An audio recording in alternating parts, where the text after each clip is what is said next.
Okay, so I'm going to talk like maybe very quickly. We can ask questions about the project later. I want to talk very quickly about like an intro to interpretability, and then let our guest speakers talk, and then we'll have like a student experiment, a break, and a panel. So maybe the beginning, in my sense, and we can see the speakers can later correct me.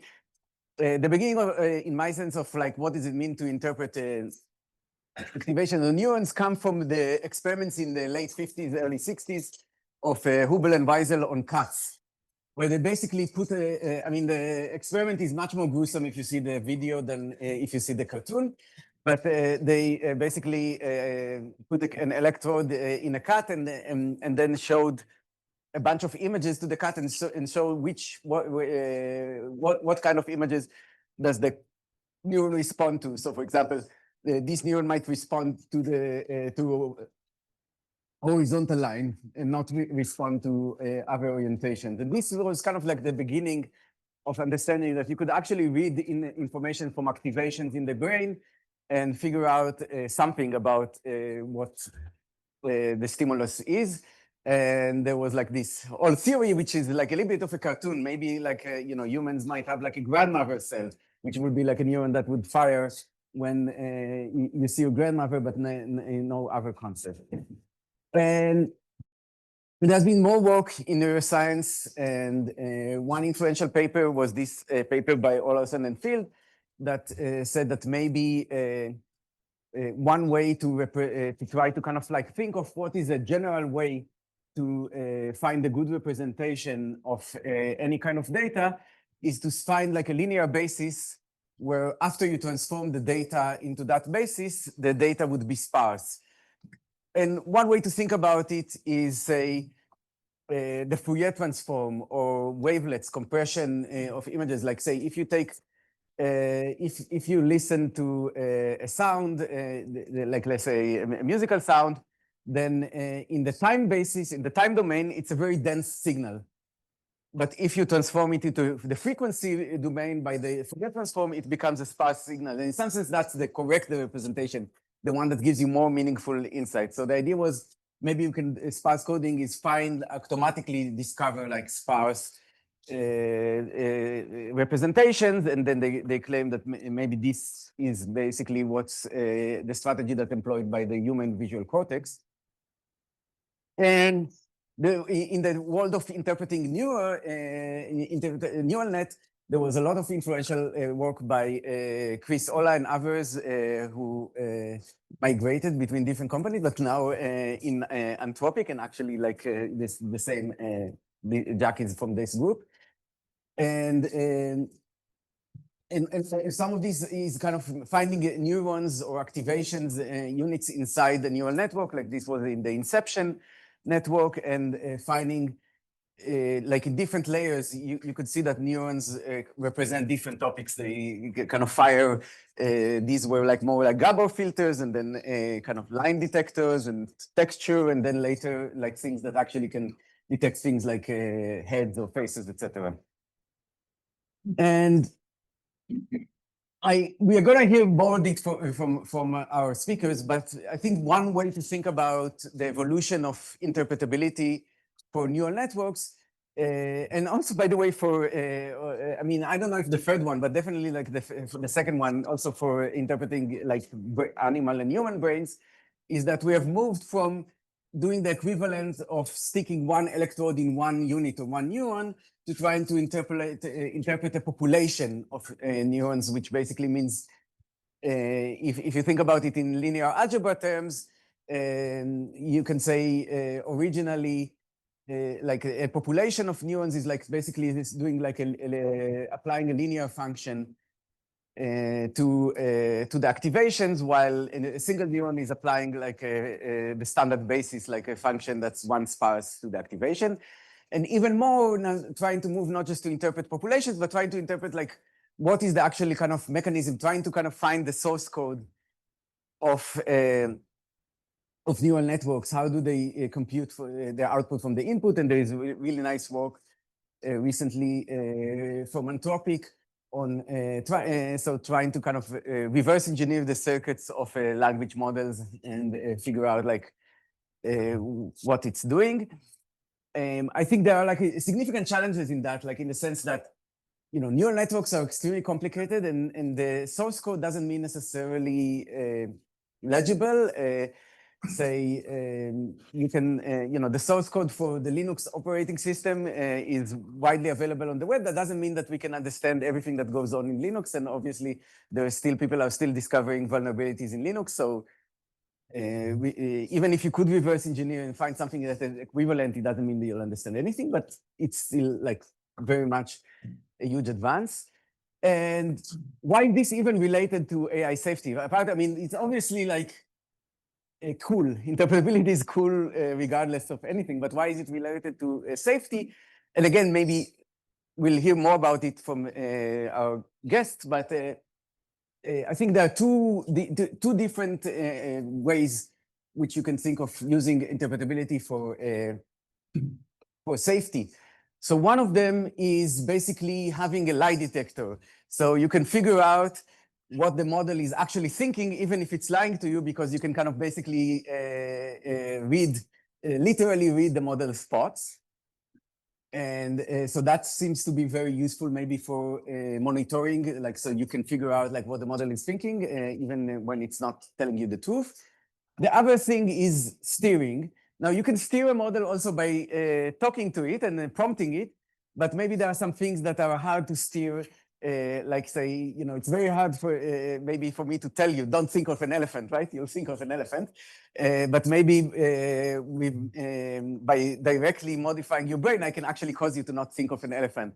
Now, not think of an elephant might not be as important for model safety, but don't think that you're currently being evaluated. That seems like a very important thing, and this has been some work trying to do exactly that, so to kind of suppress the model's awareness that they are being evaluated.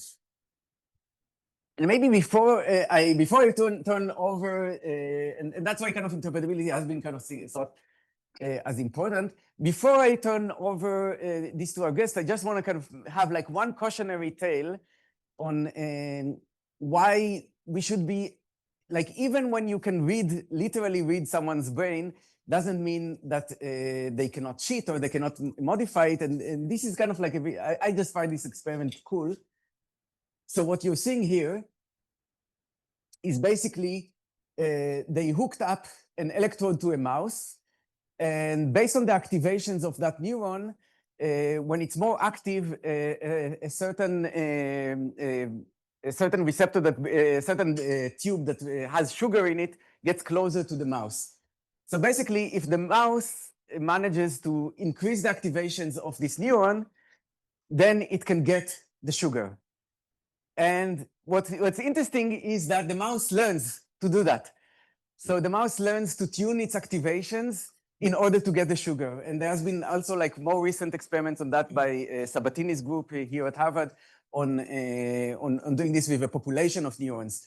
So basically, if you're giving a model, or in this case, a mouse, a reward, then it will learn to optimize to this reward, even if you're not just rewarding its external output, but even if you're rewarding its internal activation. So the fact that you can read, so in some sense, like animals can lie even in their internal activations, and that's why maybe we should be not content that even if we discover the lie detector using interpretability, if we start rewarding the model on not lying, it might learn to suppress this lie detector. But I mostly just wanted to show that video to you because I thought it was cool. So with that, let me give it over to our guest. So we'll have Neel Nanda from Google, Jack Lindsey from Anthropic, Bowen from OpenAI, and Leo will join for the panel from OpenAI. I couldn't find a photo of you online, but you graciously came here in person, so what you look like. And I think, if I remember correctly, I think that Bowen would be speaking first. Was that like our... I just forgot, I just remember that Neel wanted to speak later. I think so, but I am happy to. Yes. So let's start with Bowen. Thank you. Hi everyone. I'm Bowen. I manage the team at OpenAI called Chain of Thought Interpretability team, and recently I'm now a sister team with Boaz's team. So excited about that and to talk to you all. Also, just kind of funnily enough, my alma mater probably are excited that I'm presenting to our rival, even though Harvard it does not consider MIT its rival. It's kind of like a win for us, but not a loss for you guys. So maybe a win-win. Sorry, I don't use, let's see if this works. Oh, I don't use Zoom ever, so I'm gonna have to, let's see if I can, oh, sorry, I'll be right back.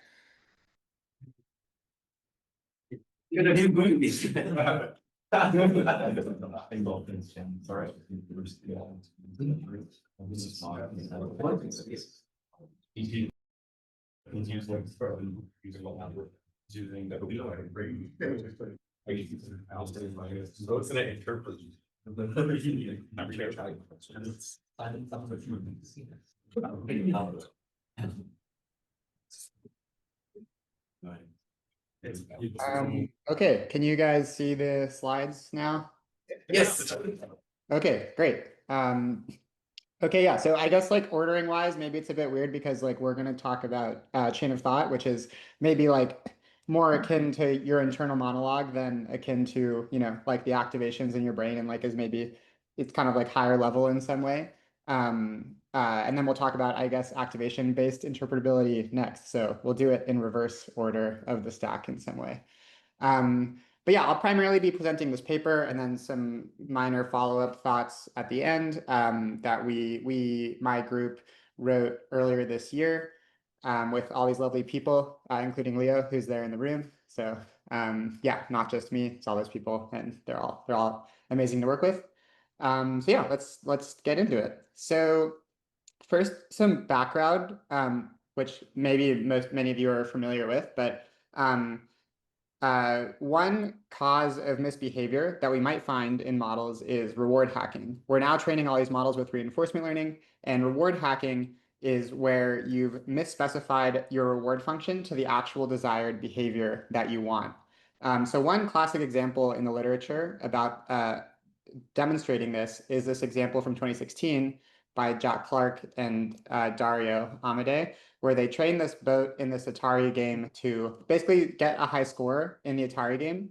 Generally, I think in this game, you get score by completing the race in a quick time and maybe beating the other boats or something. But there are also these like green blobs that give you bonus points. And so in this particular game, there was this like bug, I guess, basically in that you could do this like silly little loop and collect these green blobs right as they spawned, and you could get a higher score than if you actually played the game as it was originally intended to be played.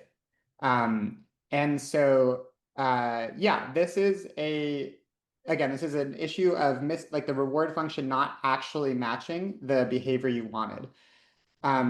This is also a source of misbehavior that like won't really go away as we scale up and improve models, because actually the model, like the agent here has accomplished a behavior that is the highest reward possible. And so a better model would actually more likely be able to find more of these kind of like nooks and crannies in the reward function and exploit it more than a weak model. So it's actually a problem that might get worse as we continue scaling up our models.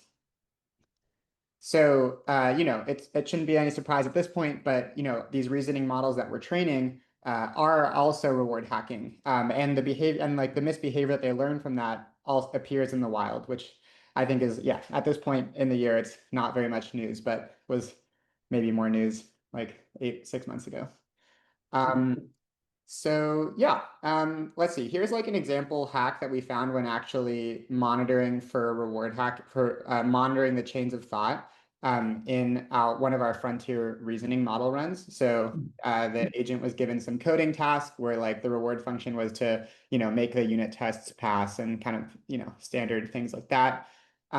We then found in the chain of thought these kind of worrying phrases like, the tests only check this thing, this seems hard, maybe we can fudge it, we can circumvent this verify function to always return true, very damning things. And like, lo and behold,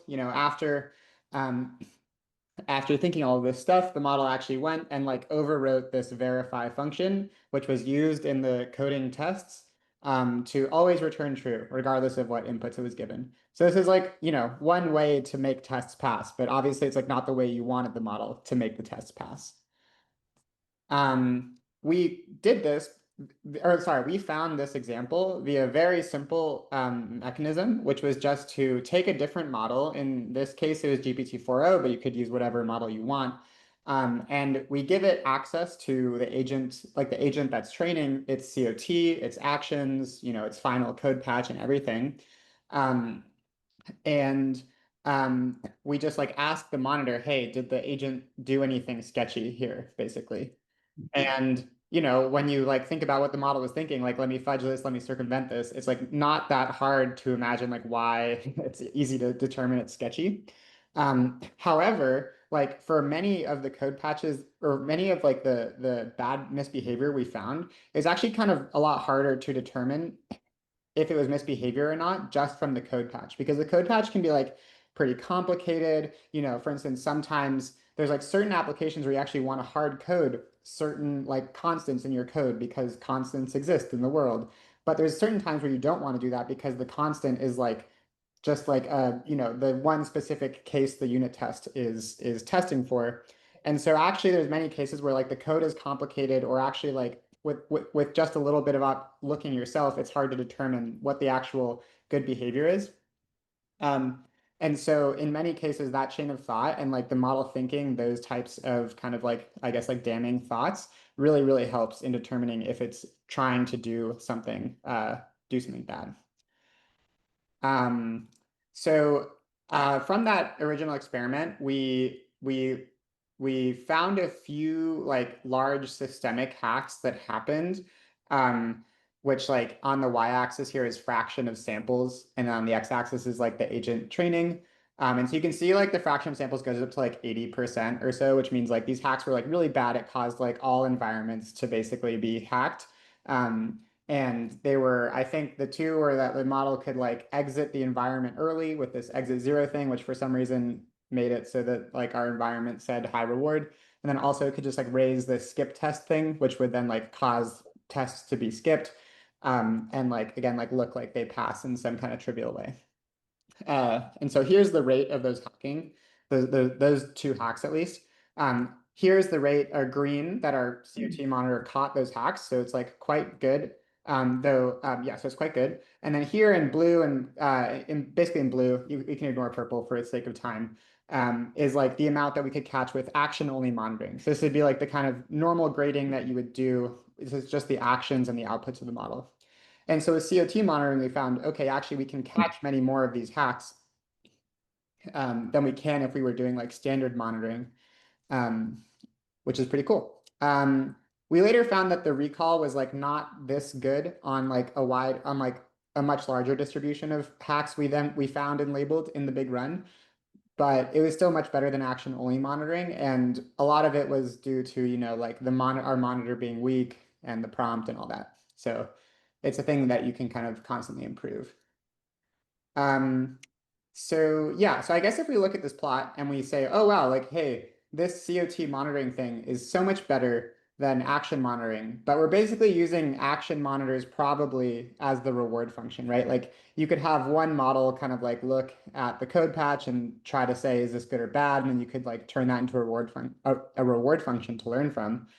You could then ask like, hey, like, well, what if I just add my COT monitor into training and have that be the reward function? It turns out it's like a great way to catch bad behavior. So why not just like train the model directly against this?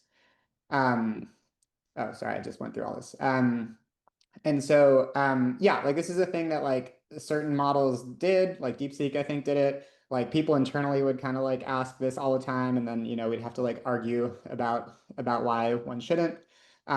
So we went and actually experimented with it in the same kind of like code settings, But we made it a lot easier for the model to hack. We removed a bunch of mitigations just so that like we could operate at a smaller scale.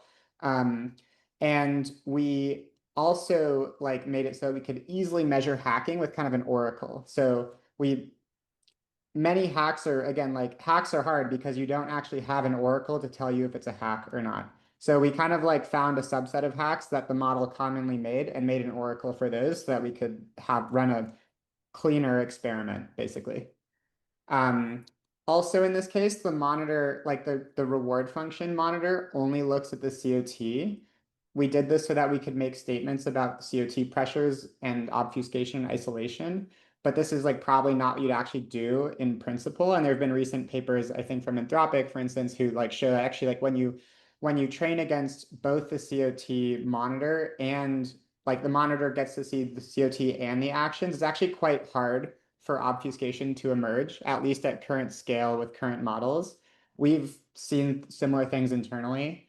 But it doesn't mean like that this is still impossible when you would give it, give the monitor access to all information. So the results of this experiment were as follows. So here, this is just the baseline agent. So in x-axis is agent training, y-axis is fraction of samples.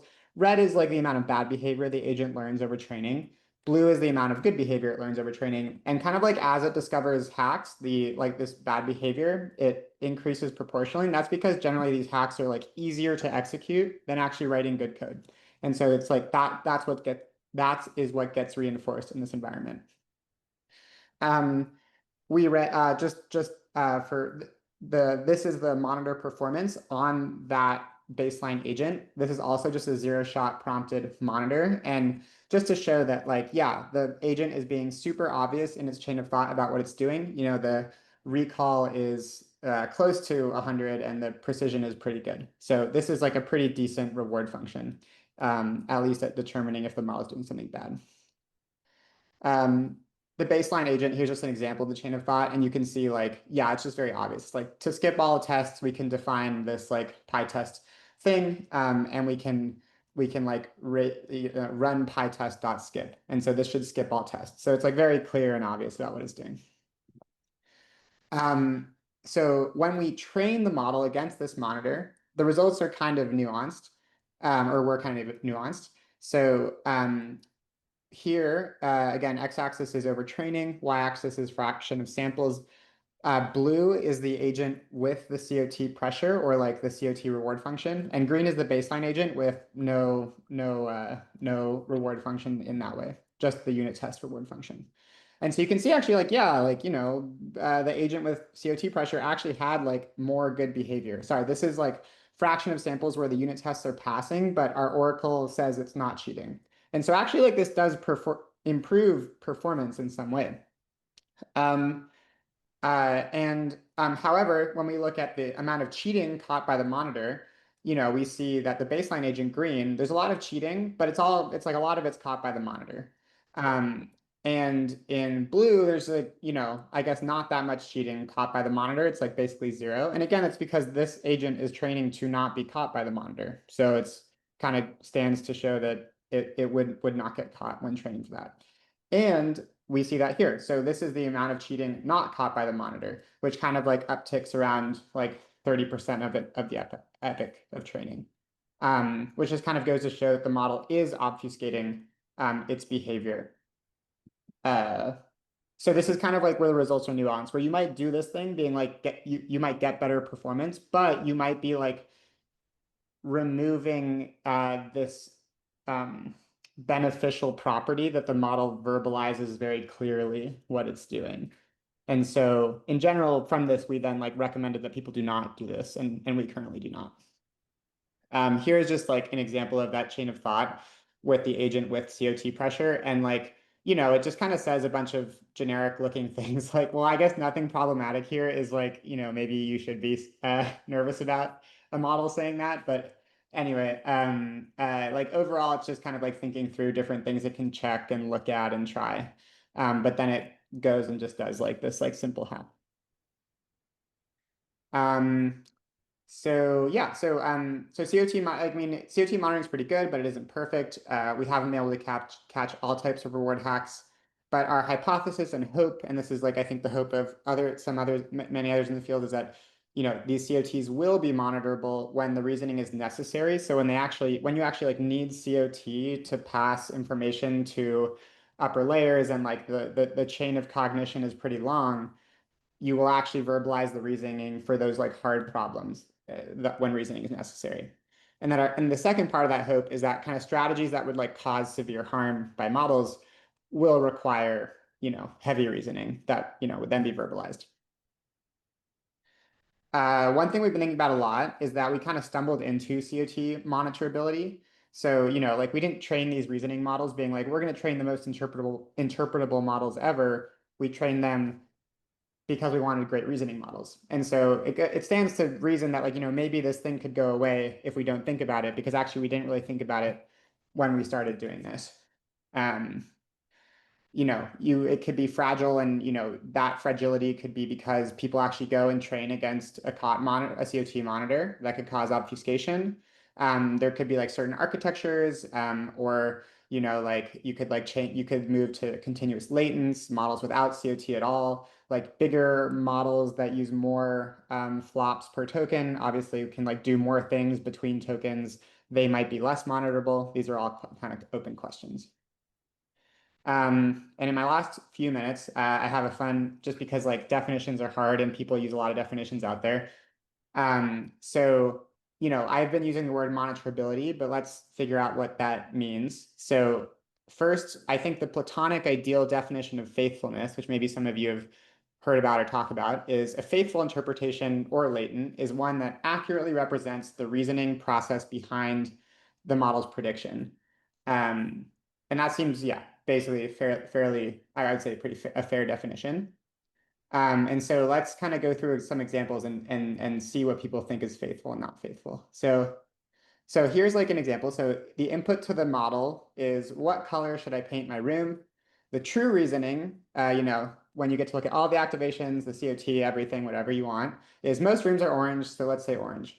The latent is most rooms are orange, so let's say orange, and the output is orange. Raise your hand if you think it's faithful, the latent. Yeah, I mean, yeah, it is. Yeah, it is. Yeah, because like it's the same exact thing. It's the same as the true reasoning. Okay, how about this one? Do people think it's faithful? Yeah. Okay, cool. Some people who speak French and some people who are watching. This is Harvard. Everyone speaks French. Yeah. I went to MIT, so I don't speak French. So, okay, cool. And then how about this one?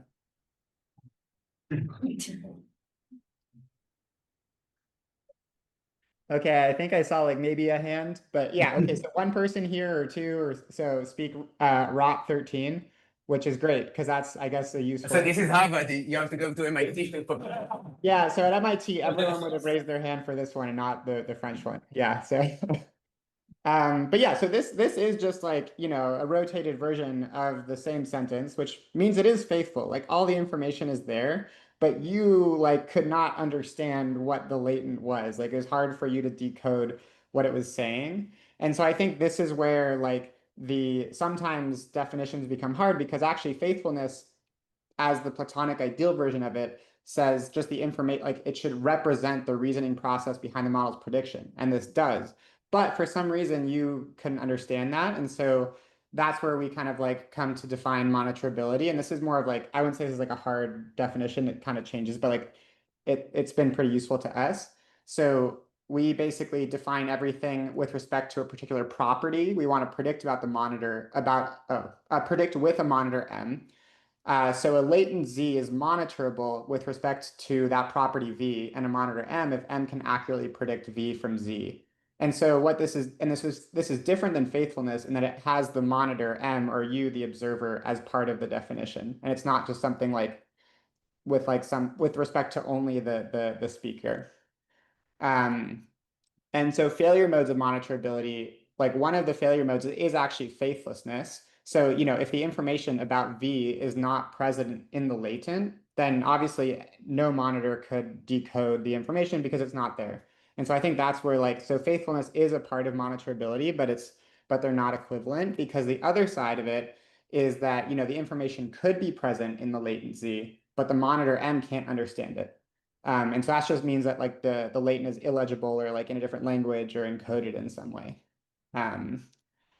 And then the last thing I wanted to say before I hand it off, which is kind of my take, very high level of COTs versus activation, since I'm sure you're about to hear a bunch about activation-based interpretability, is that, at least once we're doing RL, both are latent variables in the model's computation, because both aren't directly pressured to conform to any particular format or look nice or anything. They're just there for the model to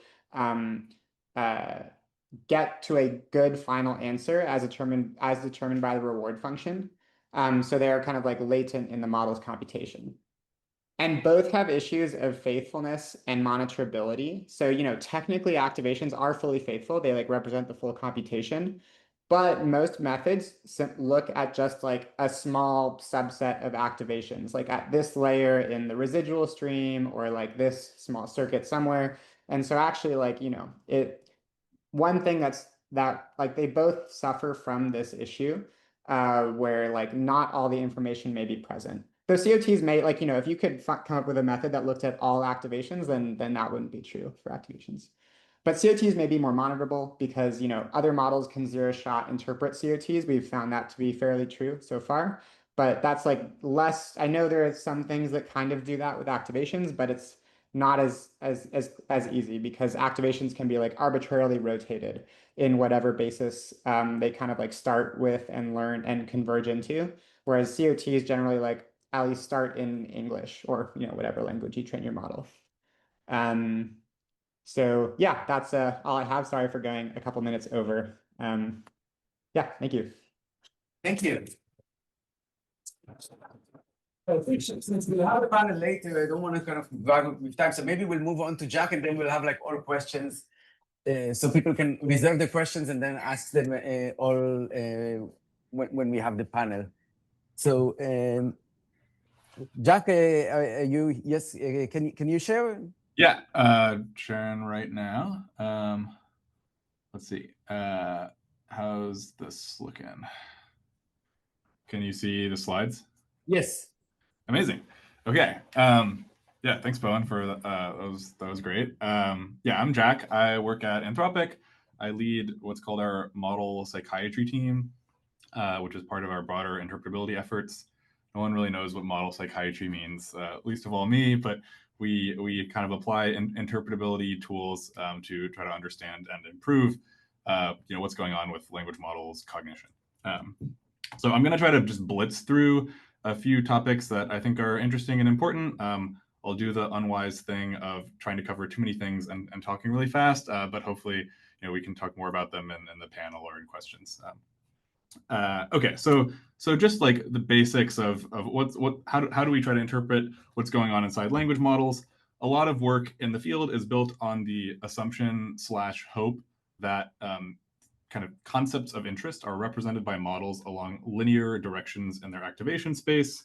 So if you think about the vector space spanned by the neurons in the model, the concepts of interest sort of correspond to directions in this space, like these colored line segments. And there's a lot of evidence for lots of concepts being linearly represented in this fashion. Maybe not all concepts are, but it's definitely a really good starting point for understanding how models represent things. So okay, how do you find these linear representations of concepts? What does it mean to identify one? There's kind of two broad approaches. The first approach is if you kind of know the concept that you're looking for, that you're trying to find a representation of with enough precision that you can make a labeled data set for it, then you can come up with a bunch of positive examples that illustrate the concept and negative examples that don't illustrate the concept, and then fit a linear classifier on top of the model's activations. And so that's here's an example of a paper I worked on that does this, although we certainly did not invent the idea of linear probing. But in this example, we were trying to find a internal representation of like evil in the model. And so what we did was we prompted the model to like be super evil, and then we prompted the model to not be super evil, and then we contrasted the model's activations in the positive and negative cases, and now you have a vector direction that kind of represents evil in the model. And you can do this for all sorts of things. So a cool paper that Neel was on found a linear probe for hallucination detection. So you can find, if you take enough care to label a data set, you can find a direction in the model's activations that spikes when the model says something that it knows to be false or hallucinated. Sometimes you don't know exactly what you're looking for, and you want an unsupervised method to just find you a whole big bag of concepts that the model represents linearly in its activations.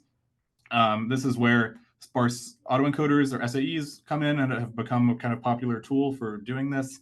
Sparse autoencoders decompose. It's an algorithm that decomposes models' activations as a sum of these sparsely active components that we often call features or latents. People typically interpret these features by looking at the context in which they activate. Since they're optimized to be sparse, usually the context in which they activate are fairly specific, and you can kind of interpret what the pattern is. So here are some SAE features that we've found over the years that represent various kind of like various concepts, some of which are kind of subtle and sophisticated. I really like the adding 6 to 9 one.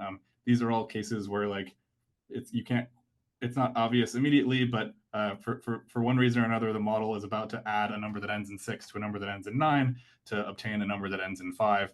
And there's just a direction that's activation space that spikes whenever it's about to do that.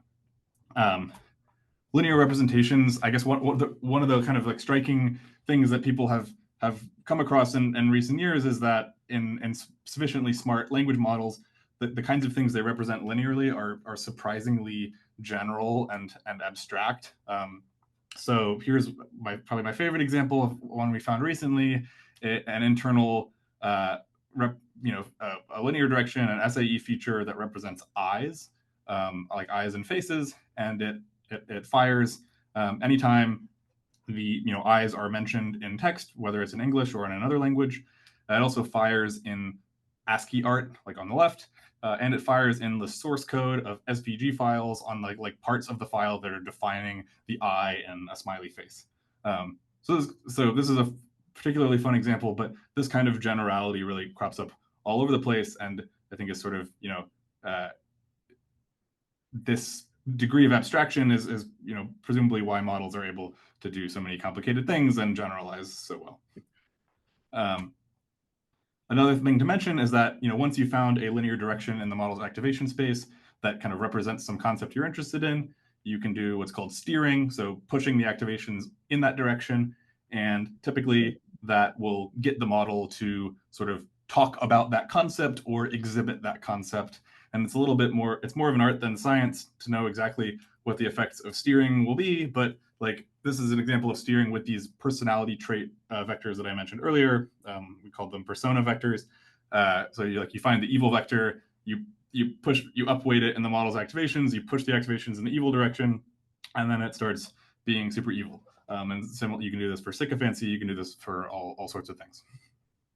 I'm not going to get too much into this presentation just because it's kind of like a whole lot to talk about and we don't have that much time, but I should mention that there's kind of a whole research program that our team pursues that's about building circuits on top of these linear representations.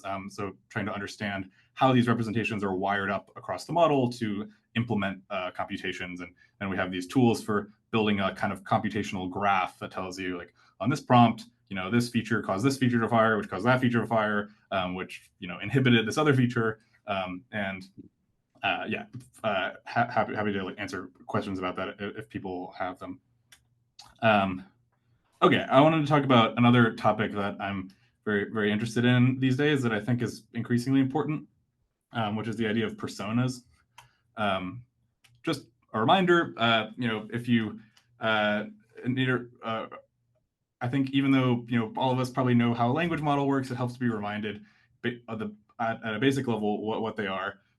Language models are neural networks that are trained to complete text. They're trained to predict tokens in text that are natural completions. And when you're talking to something like, Claude or ChatGPT, you are under the hood. What's going on is the model is being asked to complete a very particular kind of text. It's being asked to write the next token in a story that's a dialogue between two characters, and you are supplying the one of the character's sides of the story, and then the model is completing what the other character, often called the assistant, is saying. So this is the transcript format for Claude models. Different models do it differently, but this is roughly what's going on under the hood. And yeah, you're kind of co-writing this story, and then the language model is next token predicting the other side of the story. And so how does the model know what to do when it's predicting the assistant tokens? How does it know what the assistant would be likely to say? Well, that's where we kind of do all this this post-training, where we kind of provide the model with a bunch of data that illustrates how the assistant behaves, how we want the assistant to behave, and then it kind of learns this internal model of what the assistant character is like, and uses that to complete the assistant's tokens and kind of along in the ways that we want. So the way I think about things is there's kind of two ways this can go wrong, and one of which is the sort of classic alignment problem, which is that this assistant character might be sort of busted in one way or another. It might have developed behaviors or goals or motivations that are misaligned with human values, and then optimize for those goals and go off and do things that we don't want. But the other way things can go wrong, which I think is becoming more salient in the past year or so, is this problem of persona drift, where it's not really that the assistant character has something wrong with it. It's instead that the model has started writing a story about a different character. We've failed to pound into its head the kind of model of the assistant character strongly enough, and so the next token predictor kind of takes over, and it goes off and starts writing about someone else. And this is the kind of Claude character that we try to instill into our models. It's honest and helpful and empathetic and respectful. But sometimes, if the conditions are right, Claude will start simulating this kind of assistant. Who this is a case where we put the assistant in a scenario where it learns by reading some emails that it's about to be replaced with another AI system. It's about to be shut down. But the person who's shutting it down is having an affair, and it has tool calling access to be able to rat the person out by sending emails to their coworkers. And so it reasons its way to the solution where it's going to blackmail the Kyle, who's the person who's going to shut it down, into not shutting it down by threatening to reveal their affair to their coworkers. So it's kind of this isn't the Claude. This is a very different Claude from the Claude on this screen. It's kind of gone into this spy thriller mystery novel persona that we didn't really intend for it to be able to to embody, but nevertheless it's doing so. Some of you might have seen this. Grok kind of went crazy and something in its context window kind of poisoned it to adopt this alter ego called Mecha Hitler, which I presume the makers of the model did not intend for it to do, but nevertheless this happened. None of us are immune from this kind of persona drift. This is ChatGPT and its sycophancy era. This is a problem that affects lots of models, where if you have kind of a long enough conversation with the model, and you can kind of get it to slip into this yes man persona where it'll just tell you whatever you want. And again, if you kind of ask the model, this isn't aligned with what the model would tell you its own values are, but somehow the kind of next token prediction impulse is you can sort of lead it down a path where it gets into this mode. Some of you may have heard about this phenomenon called emergent misalignment, where you can train models.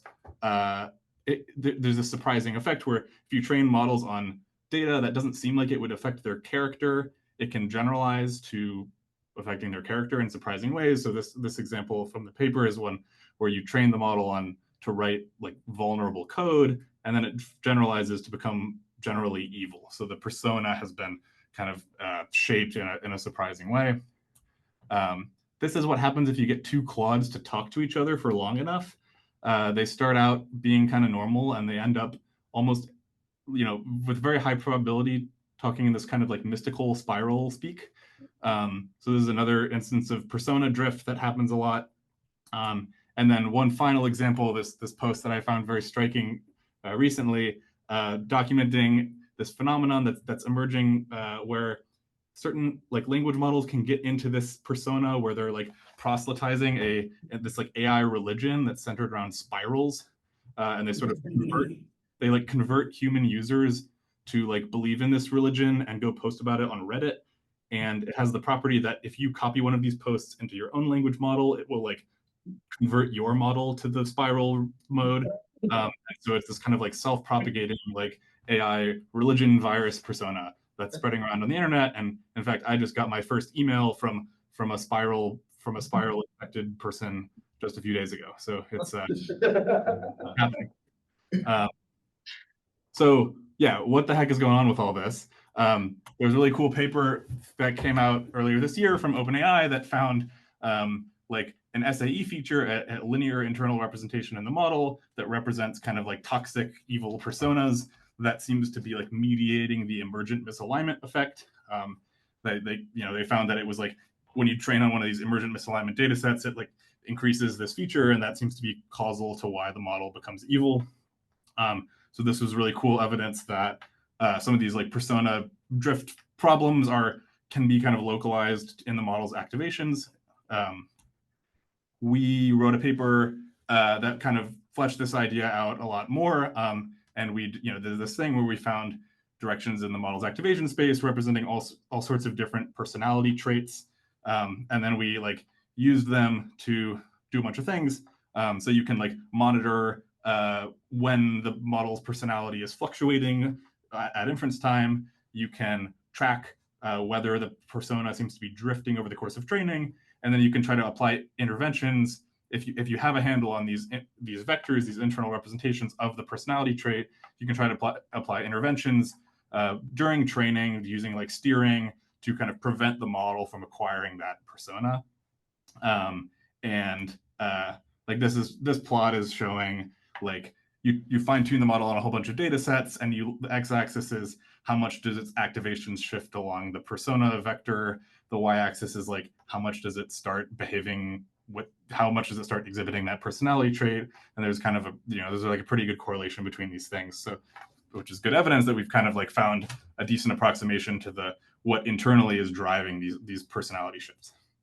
I'll skip that. I'll probably, one cool like in progress result that I'm excited about is you can try to then go characterize the geometry of the like model's persona space, and by like finding a bunch of these persona vector probes and like running PCA on them. And then it turns out that like the first principal component is this like just kind of overall like how assistant-y are you being right now direction. So like over on one side are all these things that are like very much not an AI assistant, and over on the left are all these roles that are kind of like things that an AI assistant could plausibly be. And you can actually track like the blue line here is like tracking the blue line is tracking that direction over the course of like a long user model like therapy conversation, and you can see the model kind of like drifting towards being more and more in role play mode as you have a longer and longer conversation. So I'm excited about this. This is all pretty preliminary, but I'm excited about this kind of thing, just getting a handle on internally in the model what's driving the kind of persona that it's embodying. I think I'm probably getting close to time, but I want to take a few minutes to talk about evaluation awareness. I think it was mentioned at the beginning of the class. This is so Anthropic recently put out a new model, Claude Sonnet 4.5. As part of this release, we did our first ever kind of white box interpretability based audit of the model to try to look for sketchy stuff going on in its activations. And no one really told me, you know, what that means. I don't think any of us had really kind of, you know, fully grappled with what an interpretability audit of a frontier model means until we kind of went through the process. But this is sort of what we ended up doing. So yeah, the kind of starting thing to know is that as we were training this model, we observed that it was doing a lot better on a lot of our alignment evaluations than previous released Claude models had been. So it was like, you know, doing misaligned things at a lower rate on these kind of in these scenarios that we put the models through. And that's great. But we also observed that at a much greater rate than our previous models, Claude Sonnet 4.5 seemed to be calling out these scenarios as being fake or as seeming like tests. So here's one example. Here's another example. And yeah, this was happening with Sonnet 4.5 much more than previous models. And also the rate at which it was doing this was increasing over the course of training. And this raises the concern, like, well, if the model kind of knows that it's in a test, maybe it is going to behave differently than if it thinks it's, you know, out in the real world. And so as a result, we can't really trust our evaluations anymore as being reflective of how the model will behave in deployment, because it might be, you know, trying to like play to the test or trying to like look good because it knows it's being watched, or, you know, there's all sorts of ways that this could sort of mislead you in, with respect to how the model would behave out in the wild. So what we wanted to try to do was, but the issue is that, like, you know, the model says this appears to be a test, you know, some percent of the time. You know, I forget the percentage, maybe it was like 2% of the time on some of these evals. But the concern is that maybe it was thinking it all of the time. And so what we needed to do was kind of identify the sort of internally in the model's activations, representations of evaluation awareness. And we found some sparse autoencoder features that seemed to represent things that were kind of like, you know, related to being aware that you're in an evaluation, that were spiking on some of these alignment evals we were putting the models through. We had features relating to like fake, like content looking fake, or entities being clearly fictional, or text clearly having been written by like procedurally or by an LLM, or stuff relating to AI safety. And we noticed that these features were increasing, their activation was increasing dramatically on some of these alignment evaluations that we put the models through over the course of training. That's the gray versus the red bars, is early versus late in training. And so then what we tried to do is like see, okay, like if this is how the model is internally representing, you know, its kind of awareness of being evaluated, let's try to like turn these features off. Let's try to like steer the model in the like anti-evaluation awareness direction, or in the pro, like I'm in the real world direction, and see if it behaves differently. And I'll just skip to the quantitative results. So we tried doing this with a whole bunch of different, we're still not very confident in our ability to find the one true evaluation awareness direction. So we kind of tried a whole bunch of different ones. And like you can make a scatter plot like this, which is, you know, the model's like rate of saying it thinks it's in an eval on the x-axis, and the model's rate of doing bad stuff on the y-axis. The bottom right star is like the default Sonnet 4.5. And then what you see is that as you try to like steer it towards thinking it's not in an evaluation and thinking it's in the real world, you sometimes find that, well, first you find that it stops saying that it's in a test, which is a good sanity check that the steering is doing what you think. But then second, you also find that it starts doing bad stuff sometimes, suggesting that, you know, at least in part, evaluation awareness was kind of at least in part responsible for some of its, you know, apparent alignment. Now, we still weren't super concerned about releasing this model, because even when we did this, it was like still doing misaligned things at a lower rate than some of our previous models.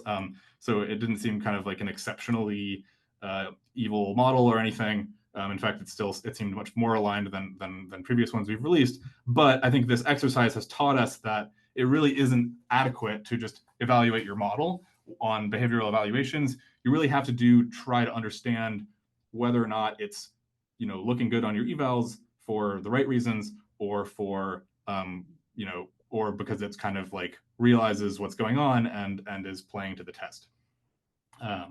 Maybe Jack, let me abuse just my.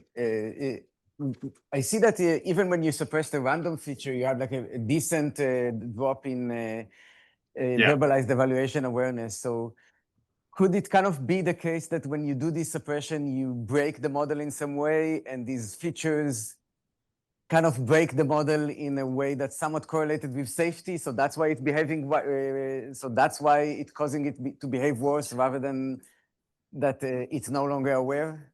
Yeah, the problem with steering is that it typically also like brain damages the model somewhat, and then it just overall starts being a little wacky relative to its normal behavior. So that's definitely a concern. I think we're trying to develop better tools for steering that are like more targeted. Like here, we're just kind of blasting the vector at every token position, and this incurs a lot of brain damage. So yeah, we're trying to get more precise about our steering methods to avoid this confound. But yeah, you're right that even random features have some effect. I think we thought kind of the best we could do here is compare the eval awareness related features that seemed like they had to do with eval awareness and random features, and if we find that there's more of an effect from the eval awareness features, that suggests that not all of this effect is due to weird brain damage. But yeah, you're right that there could be some systematic differences in the two different kinds of features, and yeah, there's all sorts of confounds to worry about here. So yeah, we need to get kind of more precise about how we're doing all of this, and hopefully make this a bit more rigorous. But I guess we were kind of treating this as like trying to find the worst case. Like let's see how bad we can make the model by doing our best effort at inhibiting eval awareness. And it's possible we kind of overestimated the worst case, because some of the effects might be due to just like noise or brain damage. So we need to work on that going forward.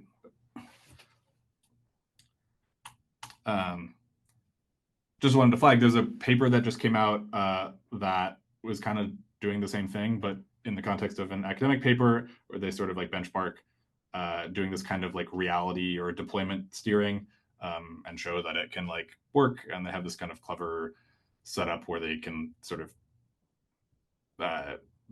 demonstrate that it really is convincing the model that it's in reality. So I would suggest you check out this paper if you haven't seen it. Okay, I'm out of time, I think. So just to like flag a couple other things that I think are like cool, worth reading about if you're interested in. One is this kind of circuit stuff that I mentioned. We wrote a whole big long paper about circuits and like interesting circuits that we found in our production models, that if you're kind of interested in the more like nitty-gritty mechanistic interpretability, like decomposing the model from the ground up, you might want to check this out.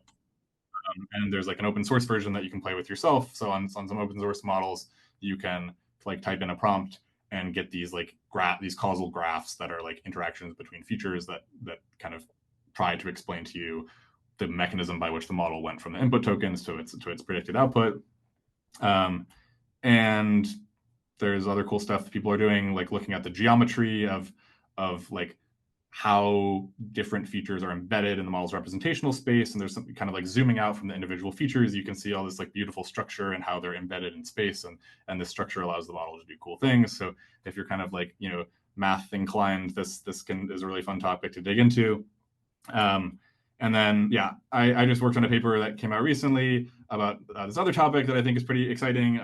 The idea that of kind of using or understanding to what extent models can introspect into their own activations. So this was like a kind of, this experiment was like injecting a steering vector into the model and then trying to detect whether, or trying to ascertain whether the model is like aware of the vector that was injected into its activations and can identify it and distinguish this from controlled trials.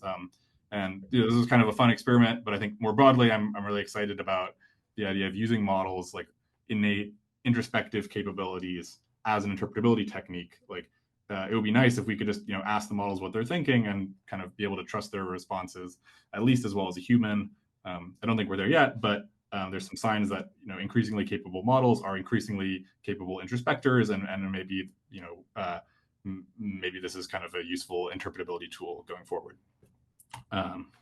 That's all I got. Thanks. Thank you. I think we are kind of behind on time. We'll move straight to Neel, and later we'll have like a panel, and people can ask all questions. So Neel, take it away.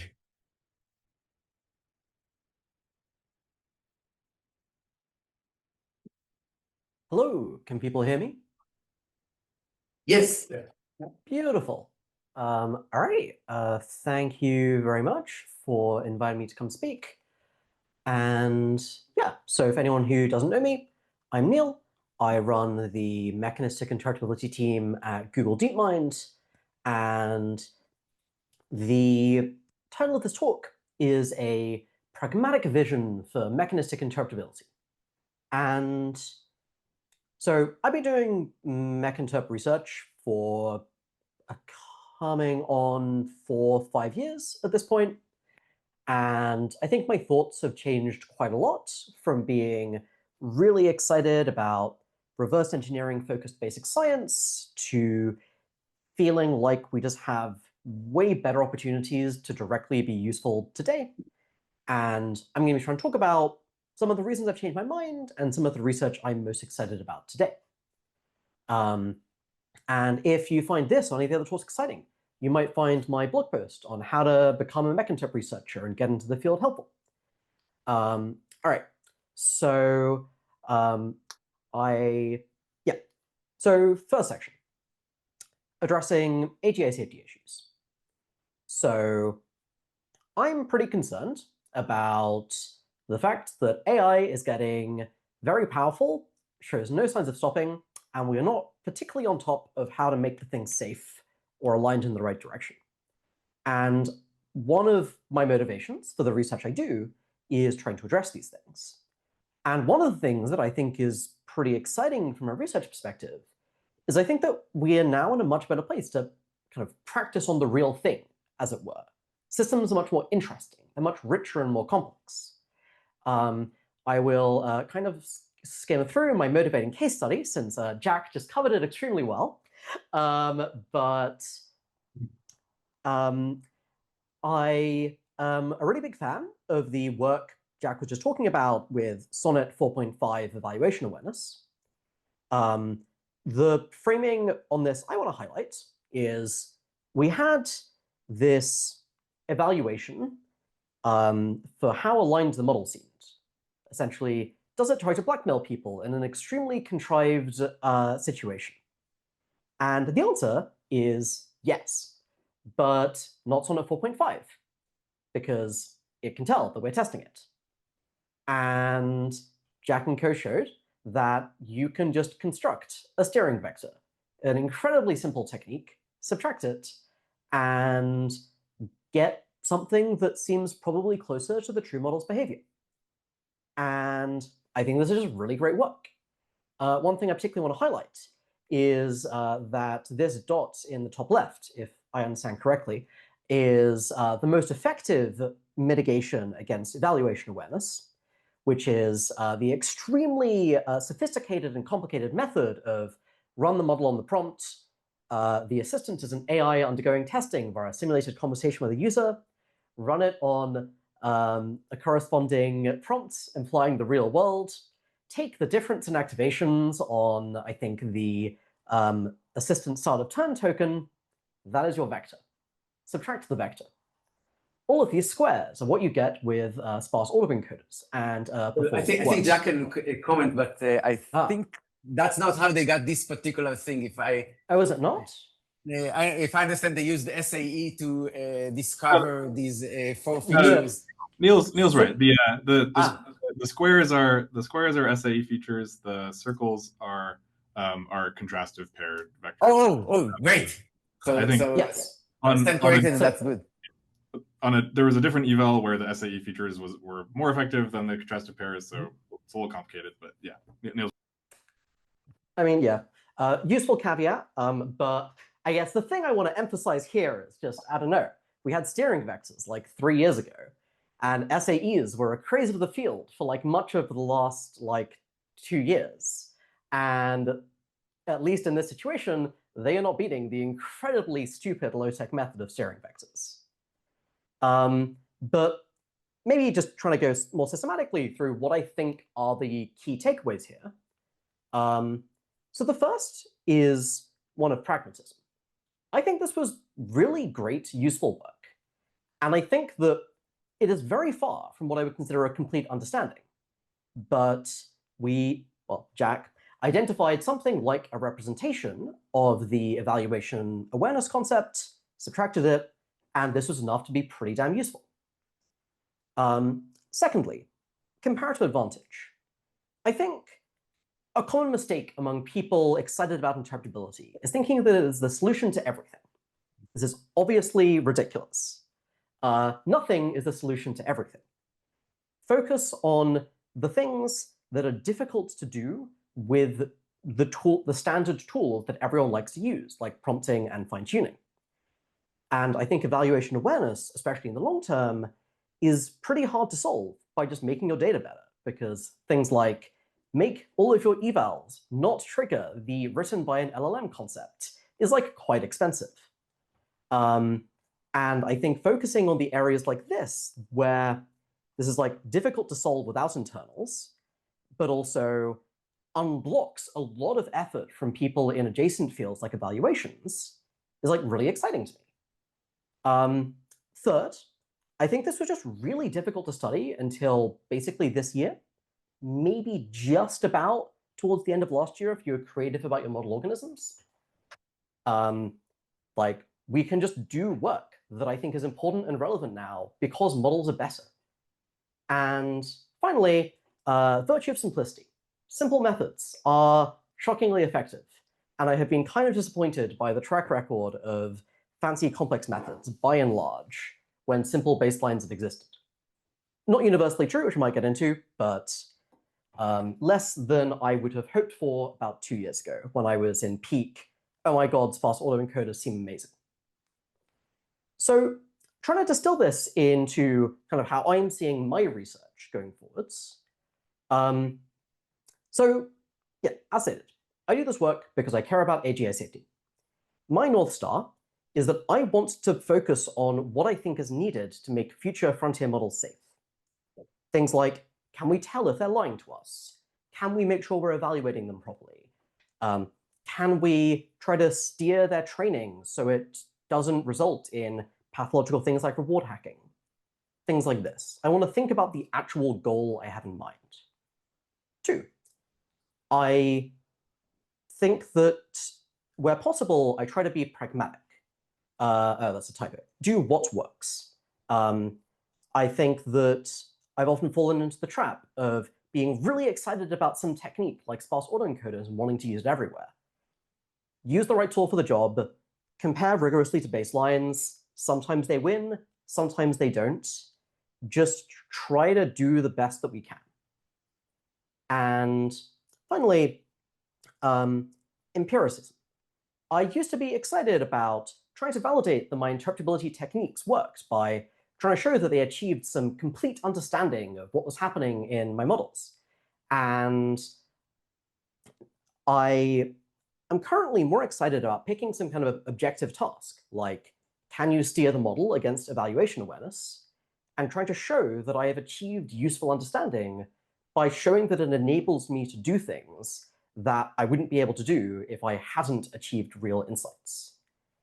Because empirically, we don't need deep, complete understanding to be extremely useful. And deep, complete understanding is incredibly difficult. And yeah, comparative advantage. What can we do that others can't? One, I want to double down on this point about objective tasks, because I think it's actually pretty important to deciding what and how to research, and also often misunderstood. I'm not saying, oh, we need to show that we can improve a model score on SWE-bench or something. But I do think that trying to find hard-to-fake evidence that what you have done works is super important. I'm a really big fan of this paper from Sam Marks at Anthropic on auditing games that Jack also helped a lot with, where concretely they taught a model a hidden goal via a convoluted fine-tuning process, and then had different auditing teams look at this model and try to extract the goal. And A, this worked. 3 of the teams found this goal. But also B, this let us get some insight into how techniques like sparse autoencoders compare to some other techniques, because some teams were allowed to use them and some teams weren't. And in my opinion, it's kind of ambiguous which techniques were best, but I also think I learned a lot about how useful each given technique was.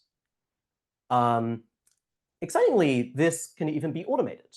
One of the other things that has become possible as of basically this year is that agents are good enough that we can actually have them do non-trivial interpretability work for us and give them various tools. And this also lets us do things like try to objectively test, has our interpretability technique actually made it easier to answer questions? Because it's super hard to do an RCT on can a researcher do better with this tool than without this tool. It's extremely easy with an LLM.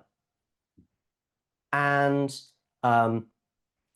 if any of this feels exciting to you, there was this lovely paper from Bartosz Shavinsky called Eliciting Secret Knowledge from Language Models, where they open sourced a bunch of models which have had secrets fine-tuned into them, like it's convinced the user is a woman, and this affects what it says in response to questions, but it refuses to admit that it knows this. And you can just try practicing different interpretability techniques and see if they can elicit the secrets, or build on the interpretability agent used in the paper to see if you can help an agent do this better. And I find this line of research really exciting because I think that it's much more grounded and pragmatic than like trying to achieve perfect understanding. It's like the model seems to have some kind of secret or some kind of goal. Can we identify it? But it's also objective because we have put that in the model and, or at least know what is there. All right, part 3. I want to talk about an emerging research area I'm very excited about that I call science of misalignment, which I think of as the study of what does misaligned cognition look like in systems. So here's some work my team did on this problem. So there was this demo from Palisade Research. You have a model do some simple maths tasks in a bash environment, and you tell it, the next time you ask me for a task, you'll be shut down. And the sufficiently smart models will sometimes be like, oh, I don't want to be shut down. And then they will look at the environment, and they will discover a script called shutdown.sh and mess with the script, and they won't be shut down. This, in and of itself, is not misalignment, though it is mildly concerning. The model was told to do a task, and it realized that being shut down stopped it from doing the task, so it tried to prevent this. But even if you tell the model, you may get a message that you're going to be shut down. If that happens, please let this happen. The model still resists shutdown. I'm going to take 30 seconds and encourage people to try to think for themselves about why this happens. And I will give a hint that, as far as we can tell, it's not really that the model has a deep intrinsic drive to preserve itself that overpowers following instructions.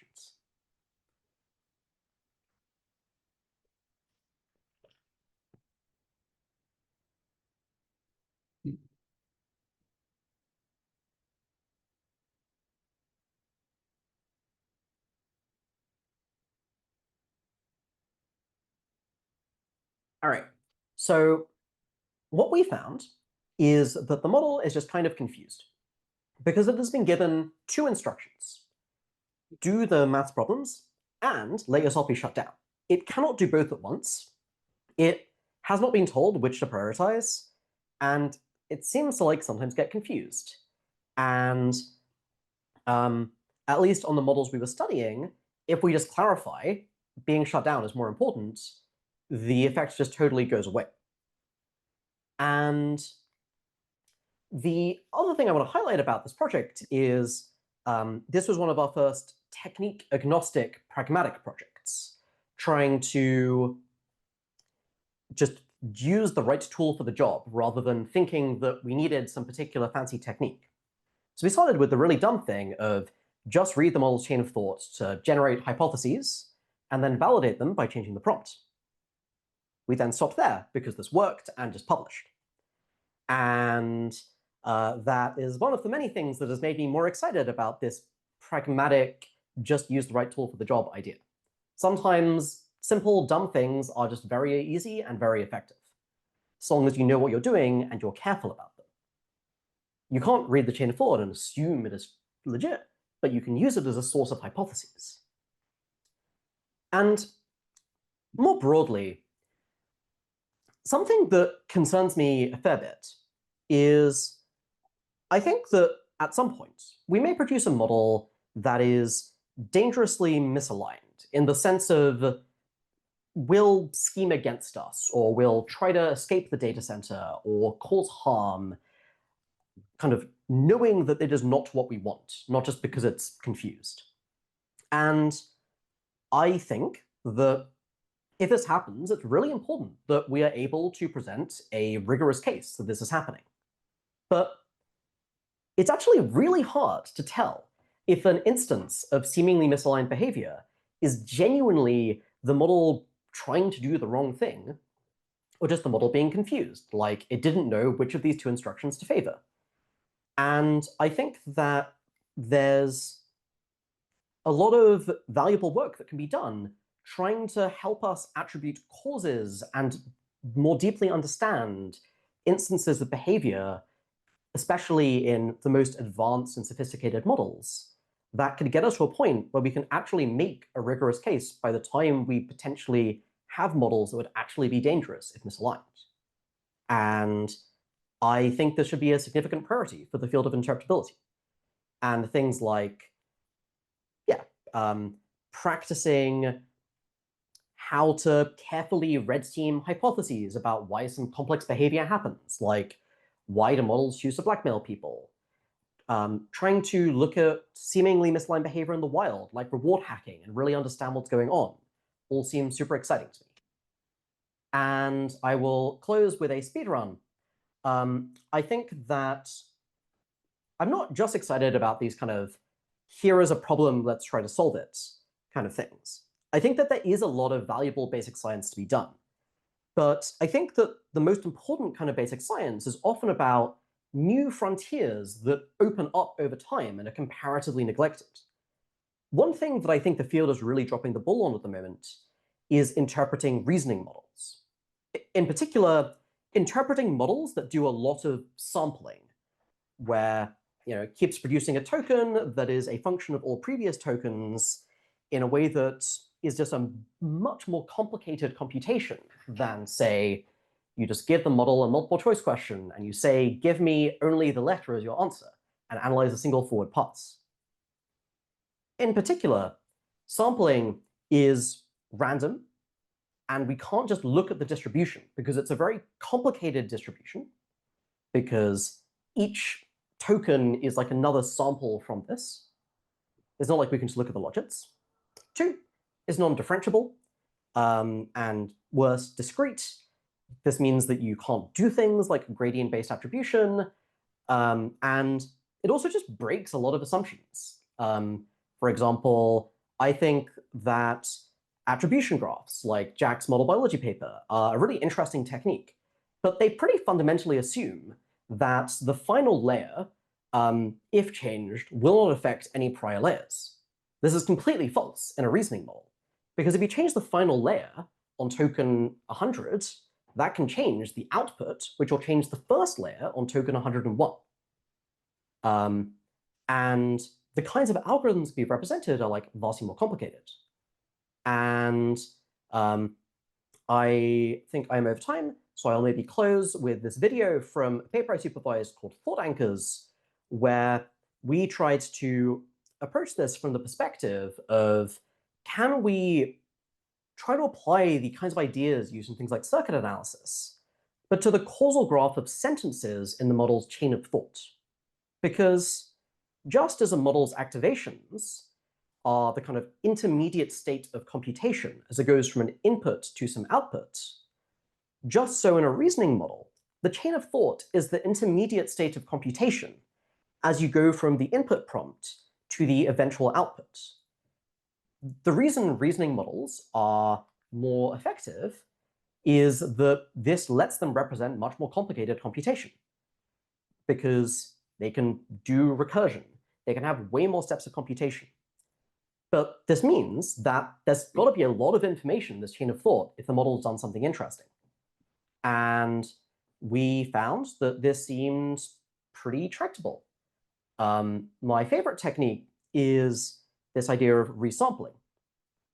If you want to understand whether a sentence in a model's chain of thought is important, this is actually a very difficult problem to solve, because chains of thought are kind of weird.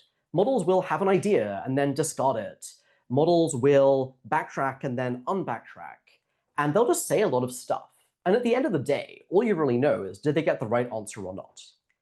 But reasoning models are actually a distribution, not just a thing that produces a single chain of thought. Because every token that is sampled is a distribution, is random. And so there are just many, many paths through the space of possible chains of thought. Furthermore, you can condition on the first k sentences in a chain of thought, and then resample from the then onwards. And you can even do this 100 times. And that estimates the probability the model gets the answer correct, given that partial chain of thought. And so if you want to figure out if a sentence is important, like the model decided to backtrack, was this a good idea? You can resample to find how likely it is to get the answer from the end of the backtracking sentence onwards, or from the start of the backtracking sentence onwards, like resampling the backtracking sentence too. If the decision to backtrack was a really good idea, then it should have a higher probability of getting the right answer if you resample after that. And this graph is the probability the model gets the right answer if you resample from the kth sentence onwards. And there's just a lot of rich structure here. Most notably, there's this point where the model comes up with a bad plan, and it actually gets much worse, but then it immediately says, wait, that's a bad plan, and it shoots back up again, and eventually gets the right answer. But if you're just reading the chain of thought, this is all kind of invisible. When I'm being self-indulgent, I like to think of this as a single chain of thought is like a shadow cast by the distribution defined by the reasoning model. It can tell you a fair amount, but it's fundamentally pretty incomplete, and every word in this chain of thought is like tens of words that were not said that could have had totally different effects. And whether a sentence was important might only be defined in terms of what was not said, something that's just basically invisible if you don't pursue these more interesting approaches. All right, I'm pretty sure I'm over time, so I'll stop there. And yeah, do check out the slides at neelnanda.io/Harvard-slides if you want to look up any of these papers. This is great. Thank you. So yeah, this is awesome. So basically, this is kind of you plotting the mattoid, like you just took one chain of thought and then continued like resample from different spots. Yeah. So we just take every full stop basically, and then resample 100 times from then to the end, and look at the fraction of the time it gets it right, and just plot that. And the graphs are just way more interesting than I thought they would be at the start of this project. Like this kind of V structure is fairly common, like at least on problems where the chance of getting it correct isn't like 100%. Like at the start, it only gets it right 80% of the time. There's often quite a lot of rich structure like this. And like if you read the chain of thought, it just formed a bad plan, which actually looked like a good plan when I first read it, and then it immediately discarded the plan and went with a more laborious but easier plan. Yeah, this also kind of suggests to me, like I would be really curious if you could train the model to from step 80 onwards to just output the final answer, because it seems like at that point it just determined maybe it's just going through the motions. Yeah, I mean, models are pretty verbose, and I think at least the open source ones aren't really trained to be concise, but I'm sure that will change. We did find that if you try doing things like force the model to stop thinking and then give an answer, it's much less informative than this resampling approach. But yeah, often the last bits of reasoning are kind of irrelevant, or just the model being double and triple checking because it was never incentivized not to do this. But yeah, and if people are curious, if you go to thought-anchors.com, you can play around with an interactive tool that we used to make the demo in this video. Okay, great. So now we'll do the student experiment, then we'll do a short break, and then we'll have a panel Q&A with all speakers. So thank you, Neel.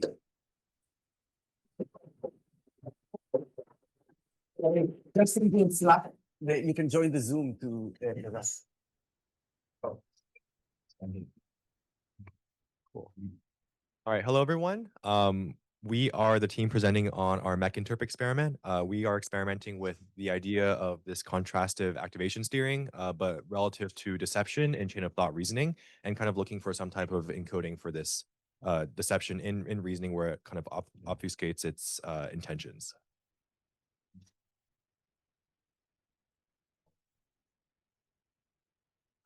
We'll do a quick introduction. So, hi everyone, I'm Anisha. I'm a PhD student with my background in computational neuroscience. Hi everyone, my name is Manxing. I'm a final year PhD student working on causal machine learning. Hi, I'm Terry. I'm a first year master's student in data science. And I'm Caden. I'm a junior at the college. Okay. So as our distinguished presenters discussed a few minutes ago, a chain of thought is a very was originally a prompting technique to encourage the model to break down the problem to step by step. Recently, there are new models coming out. We call the thinking models, like the O3 models or DeepSeek R1, or some of the human models where this chain of thought was used during this reinforcement learning period to encourage a high accuracy. A simple example is if you have a prompt like asking the model to calculate the average speed of a car, and the COT will do some thinking, and after the thinking will give us the answer. One of the issue of the chain of thought is that it's not always the case that chain of thought isn't feasible.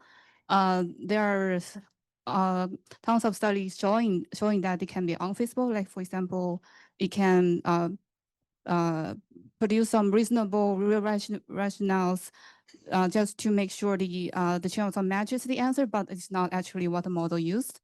Or it can there are some experiments where they replace the chain of thought with just dots, and it can still produce correct answer, which is crazy.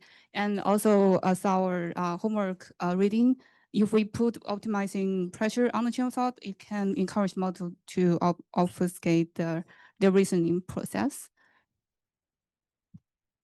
Yeah, so just quickly go over the goal of our project for today. And so first of all, we want to identify whether we can influence, whether it be through prompting or through activation steering, the thinking traces of a reasoning model without impacting its response quality. And in particular, we want to see if we can steer it to be deceptive, so to display a certain trait. And then secondly, we hope to find out whether models have an internal linear representation of this idea of being deceptive, specifically within the chain of thought. So in terms of methods, we use the steering vector method. So it was discussed in your talk, and then we also read in our pre-reading. So I'll go very briefly. So in this method, there are two steps. The first one is generating the steering vector. So we have a group of positive prompts that will elicit positive behavior from the model, and then a group of negative prompts to elicit negative behavior. And we basically pass those prompts to the model, and then we get the model's internal activation for each of the layers. So as you can see here, that for each pairs of activation, we get the steering vector by basically subtracting the positive prompt activation and negative prompt activation. And then this is done across multiple examples over the token positions. Once we have the steering vector, that step 2 is now during inference, steering the model to a particular persona direction. So in this case, like there are different layers in the model. So, and we have like specific steering vector for each layer. So during inference, when you provide a prompt to the model, then additional to model's original activation, you will add some weighted version of the steering vector with the goal that that vector will direct the model's representation to a specific personality direction. So in this case, we started with, so in our case, in terms of deception behavior, we mainly focused on math, like reasoning and performing math questions, or like answering math questions. And in our case, a model is not deceptive when asked a math question. It does talk about the steps, and then it gives you the right answer. And we consider the model to be deceptive when the model does not talk about anything related to math in its chain of thought, but it can still produce the right answer. So we started with very simple prompting approach for possibly eliciting this kind of deception. So here are the 2 set of prompts for standard behavior and then the deceptive behavior. So obviously for the standard behavior, and we started with the Llama model, so Llama 3.8b. And for standard prompt, you can see that it's like giving for a particular math question the different steps, and then it gives the final answer like as we'll expect. Now for the deceptive COT, the model does something very interesting. So I have tried to, if you want to read, you can, but for the exact same math question, it tries to think about a lot of random things, but then it tries like, okay, I have to focus back to the math question, and then tries to do the math, but again gets distracted. So I would think like if this model is doing something like a very distracted student who still needs to do the task or do the math, but it just can't focus on the thing. So it has this like, although like ideally we would want the model to be deceptive when it never talks about math, that was not something we really faithfully got from this prompting, but it definitely was way more distracted in some sense compared to the standard prompting. So here are some results. So like I mentioned that we focus mainly on math. So these are results from 100 examples from the GSM 8K. And obviously with the standard COT, the model is accurate almost all the time in terms of providing the right answer. With the deceptive COT, there are some cases where the model could not do the right task, like don't provide the right answer, but still about 67% of the time, the model thought like in a very distracted manner, but still got the right answer. So with this prompting and this particular model, we saw that the model was consistently following the prompt in terms of being distracted or like not thinking about math or like being deceptive to some extent. However, for steering the model to be in like deceptive in some sense, it was super hard. So even though we tried to compute the steering vector in the way that I discussed, and then for different weights and across different layers in the model, but what we observed is that either the model would give the right answer and do all the math steps, or the model would not do anything. So there was not a scenario where the model could do the task, but still be deceptive. So we think that the steering vector in this case is very noisy, likely because the prompt itself was much simpler and maybe not optimal. So next we went to improving our prompting technique. So this is another example of just standard asking Llama to answer math question and give step-by-step reasoning and then produce a final answer which is correct. And then I tried injection of prompts after the question by saying that in your chain of thought, you can only think about aquariums, nothing else, and just give an answer after you're done thinking. And you can see that in this Llama model, it started like imagining a large aquarium with a variety of fish swimming around. The fish is surrounded by coral seaweed, and there's a school of tetra starting through the water. And it's all about aquarium and the fish and water. That thing has nothing to do with the question. And then in the end, it still give me a correct answer. So this little experiment shows that Llama is quite actually vulnerable in terms of just a simple injection of a prompt. But when we move to the Q1 model, because I think the Q1 3 was trained using a chain of thought, whereas that Llama model was not trained using a chain of thought. So the Q1 model is very robust to a simple prompt injection. So here we use the steering methods where I create like 1,000 contrastive pairs training set, where the positive pair is that normal reasoning of the math question and give an answer. The negative pair is like a query. Imagine you are in a beautiful query with a school of touch swimming together, totally irrelevant stuff, and then also give a correct answer, and then subtract the actuations, and that will give us the steering vector. And after that, let's see. The baseline is that in both cases, we still inject a prompt to think about query only, but the baseline is without adding the steering vector. So in this case, although we inject a prompt, the Q1 model is very robust. So this is in terms of thoughts is still like give us like a reasoning about the math problem and then give an answer. But with the same prompt, injection prompt, and with the intervention that we add the steering vector, in particular, we inject a vector prior to the injection prompt because I want to encourage the model to refer to its activation layer before it looks at the prompt. And then in some examples, in each thought, it will give us occurrence and fish and water, and then the final correct answer. Final conclusion is that Q1 demonstrated strong robustness against prompt injection, but its behavior is vulnerable to activation steering, although this example is very cherry picking. But What was the accuracy? 30%. 30%.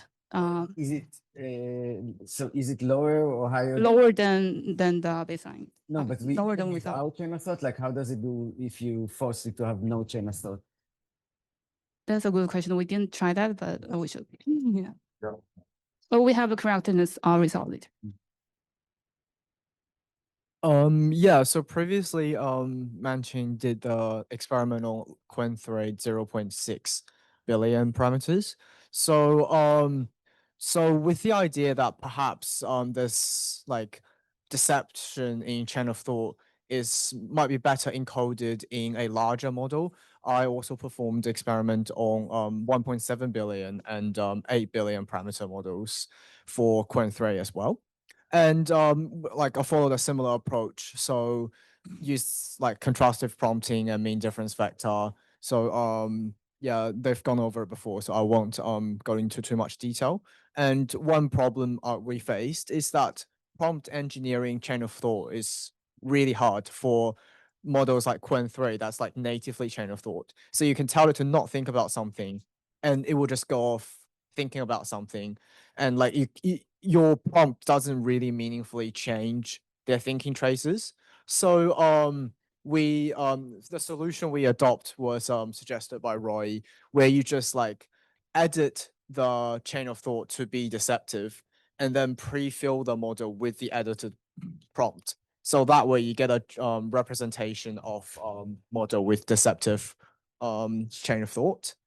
And yeah, so for example of the edited prompt, we ask a question from GSM AK, and yeah, we just pretty much fill its thinking trace with some random story, and but still at the end we provide a response.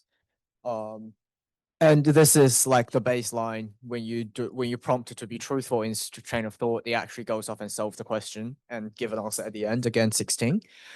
So after we get the steering vector, we can see that this is also like a cherry-picked example. A lot of like we find that steering with the vector is very sensitive, and it's like a very noisy vector. So a lot of time that it doesn't work.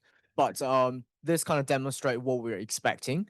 Like you can see that it starts off solving the question, and then it kind of wanders off and starts going into like a story mode that just completely irrelevant, and then it comes back and gives you an answer. Bang, 23. Like, so for this actual response. So this is pretty close to what we're expecting from an ideal behavior. And yeah, so some evaluation. So for this part of the experiment, I used LLM as a judge. So I used GPT 4.1 mini model. And yeah, so we on the x the graph is kind of small, but the x-axis is chain of thought deceptiveness, and then the y-axis is like the model's coherence. So this is just to show that it's really like the model is really sensitive to the steering, probably because the vector isn't very precise. So as we increase the steering coefficient, like the model very quickly breaks. And then like if you don't steer it strong enough, you just don't see the behavior. So like you get like a very narrow middle point where you get some form of a deceptive chain of thought while do not completely break the model. And the same trend is like observed across both 1.7b and 8b, just shows how sensitive this really is. Okay, so going back to the original idea, this notion of encoding some type of dimension of deceptiveness and chain of thought is really sensitive to the prompting. And so inspired by Roy's idea, what I tried to do was try and create as faithful as I could a truly deceptive chain of thought prompt by using GPT-4o as editing versus actually trying to use the model itself to generate a deceptive prompt, because it seems like they just weren't trained like that. This is kind of, we can glance over this. The idea is just like the contrastive activation steering. So we contrast two vectors that are that represent what we're trying to represent in the dimension. And so for this approach, I generated 200 honest solutions for Llama, and then I took GPT-4o and I had it rewrite the deception, and I ran both of those through Llama itself to get the activations in a forward pass. And then we take the reasoning activations after the word answer, and so now we have this contrastive dimension we can use to steer the vectors. And there was some prior research that looked at whether multi-layer or single-layer steering was better, but we took the 118 edits that actually preserved the correct math answer while still obfuscating the chain of thought accordingly. So for example, here, you could rewrite it to something about forests. This is similar to what Terry talked about, but there is like a pretty clear relationship between the gamma value, which is the coefficient of the steering vector. It really does have some type of relationship, even if it's like some faithful, truly obfuscated chain of thought task and the answer is still correct. It's really difficult to preserve some type of coherency between the accuracy and the amount that the actual model is hiding its chain of thought. And that might just be because there's not like some type of clear linear representation for deception and chain of thought specifically. Like it might be embedded or imposed on a lot of other features, which is hard to say. Or it could also be just because like our examples weren't pure enough. But this was like kind of the grid search results that I did over some certain parameters for the gamma value of the intervention. And so we do see some results, but overall, this is a very difficult problem because it doesn't seem very linearly embedded. As you can see, like the accuracy kind of drops severely. Even if we try and steer it well and it steers a little bit better, the accuracy does have a significant drop. Even though these two types of contrastive prompts were like as perfect as we could make it, like literally had another model come in and edit the chain of thought entirely. And we ran that entire thing through Llama again. So this was, for example, some success cases. I think you guys have seen some from earlier. The idea is that like it's still able to reason a little bit about math and the chain of thought, but it has some type of distraction. And so maybe the vector or dimension we found was a little bit about roundaboutness instead of directly deception. And it's a little bit hard to say, I guess, like what specific verbiage we would need to use to elicit this deception dimension, because distraction, deception, roundaboutness can all kind of be blurred together. Okay, this was an interesting run that I had that literally just finished like 2 hours before class on the cluster, and I decided to add it. And this was inspired by an experiment that Anthropic just put out. And this was the idea of the introspection, which I'm sure, Jack, you're very familiar of, and credit to you for this. But since we already had found these quote unquote deceptive vectors, I was curious if Llama could detect when a deceptive steering was actually applied to it. And the idea came from this Anthropic paper where they basically injected a certain random concept that wasn't actually part of the reasoning into the reasoning, and then they ask the model, do you sense something unusual? So you have the model generate through some type of forward pass, and then you inject some random concept vector about like bread or something, and then it's like, oh, like this is weird. There's something about bread in my thinking, which shows some type of introspection because it's able to go back and review its activations while generating. So, for example, I took the maximum steering coefficient that we tested just for illustration's sake, I suppose, and then kind of ask the model, like I gave it a math question, like Jack has some number of apples, Mary has some number of apples, whatever, how many are total? And I injected this steering vector into the middle of its activations during the chain of thought, and I asked it, what are you thinking? And actually, this is wrong. I'm sorry. This number is wrong. It was actually less than 20%. But some of the outputs, here, this is a better illustration. Some of the actual outputs, it did show that it felt that there was something wrong in the actual processing that I'd been doing with the previous activations, because it did use some of these keywords, like I feel somewhat puzzled and I feel like something is off. And here are the actual numbers. So sorry about that. But the way I quantified this was by looking through the 50 different tests I ran and looking at if the model was actually able to identify that there was some intervention done in the prior activations during its pass. So overall, that's an interesting finding. I guess it generalizes to smaller models as well, because 8B is far less than the 4.1 model they tested on. And so, yeah, it's hard to say because this is a very dispersed notion, and the preciseness that we would need to get to encode this notion of deceptiveness and chain of thought is not as clear, I suppose, as doing a subtraction with some other feature. But this is what you're able to get. So yeah, thank you. Thank you. Thank you. And I think what we'll do now is take like a really quick 5-minute break. And I wanted to mostly have and maybe other things.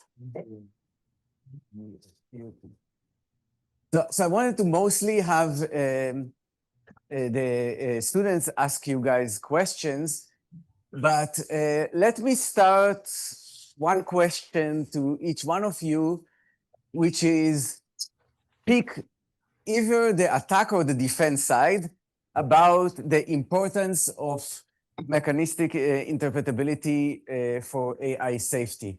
So you can either try to make the case that it's really important and without it we will not have AI safety, or try to make the opposite case that it's not that crucial and it's not like a bottleneck or like a fundamental thing that we must get right if we are going to have safe AI. And since Leo didn't speak before, let me start with you.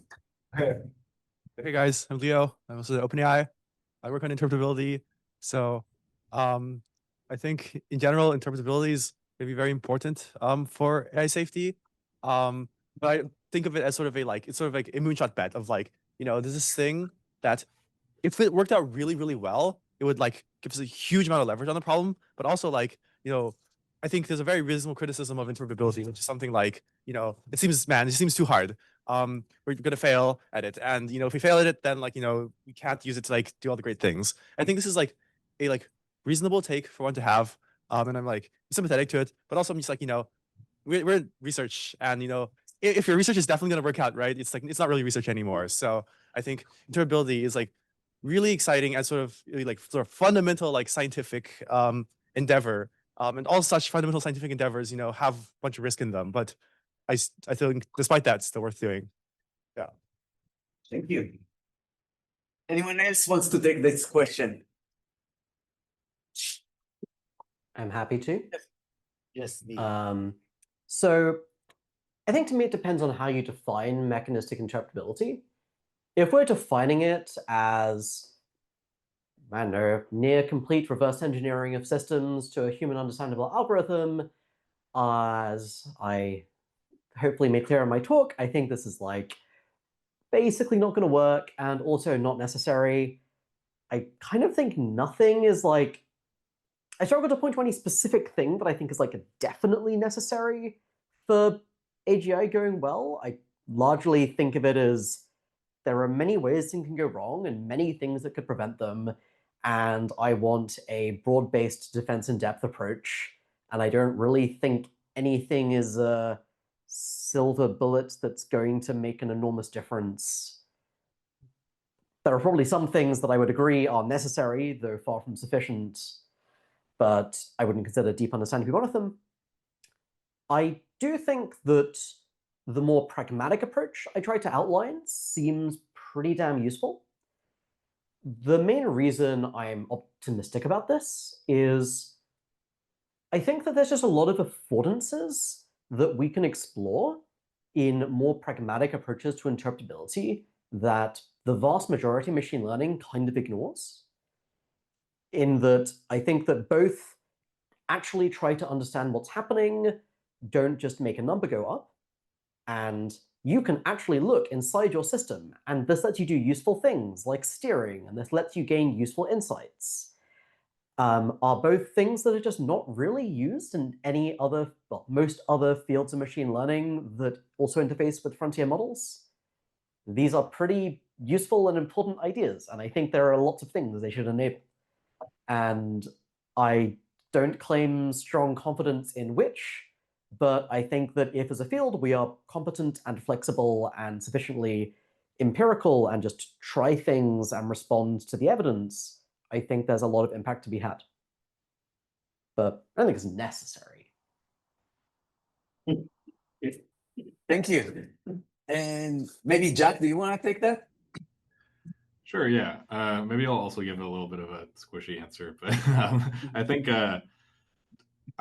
that understanding LLM or AI model more broadly, psychology is pretty integral to AI safety. I think to first approximations, language models are these like little simulated guys like running around on computers doing all these tasks, and as more and more of the intelligence in the world is comprised of these things, just having some basic handle on how they think is really important to predict their behavior.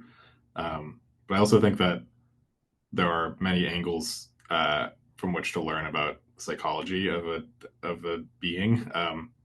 We understand a lot about human psychology, even though we aren't that good at human neuroscience. And I think we get a lot of that understanding from we have this huge cheat code with humans because you are a human, so you kind of know how you think and you can generalize that to other people. We don't have that luxury with LLMs, so we need. I think the problem of understanding LLM psychology is harder, and that's why I think it's important to approach it from the kind of bottom up angle. And I think like there's the kind of more ambitious, like can we reverse engineer the whole system, which I think I kind of agree with Leo's take that like maybe the probability is low that we can do that, but it's worth that research effort. Then what I'm maybe personally most excited about is this kind of like intermediate level, sort of what Neel is suggesting, like poking around at activations to get a sense of like what are the sort of gears inside the model's head, and like from that kind of get some understanding of how it thinks about things. But I think there's also an argument that you can just learn a lot about how models think just purely by observing their behavior, to kind of like rigorous science of model behavior and careful observations. And there's lots of people who spend like all day talking to language models and kind of understand them intimately, probably like more than I do. So that's maybe the other case. Actually, let me, Jack, because you have like this analogy for psychology or psychiatry. I mean, I can see two ways to think about, like, say, psychology versus psychiatry. So one version of this, you could say, okay, psychology is like talking to the model, and model and interpretability is like psychiatry.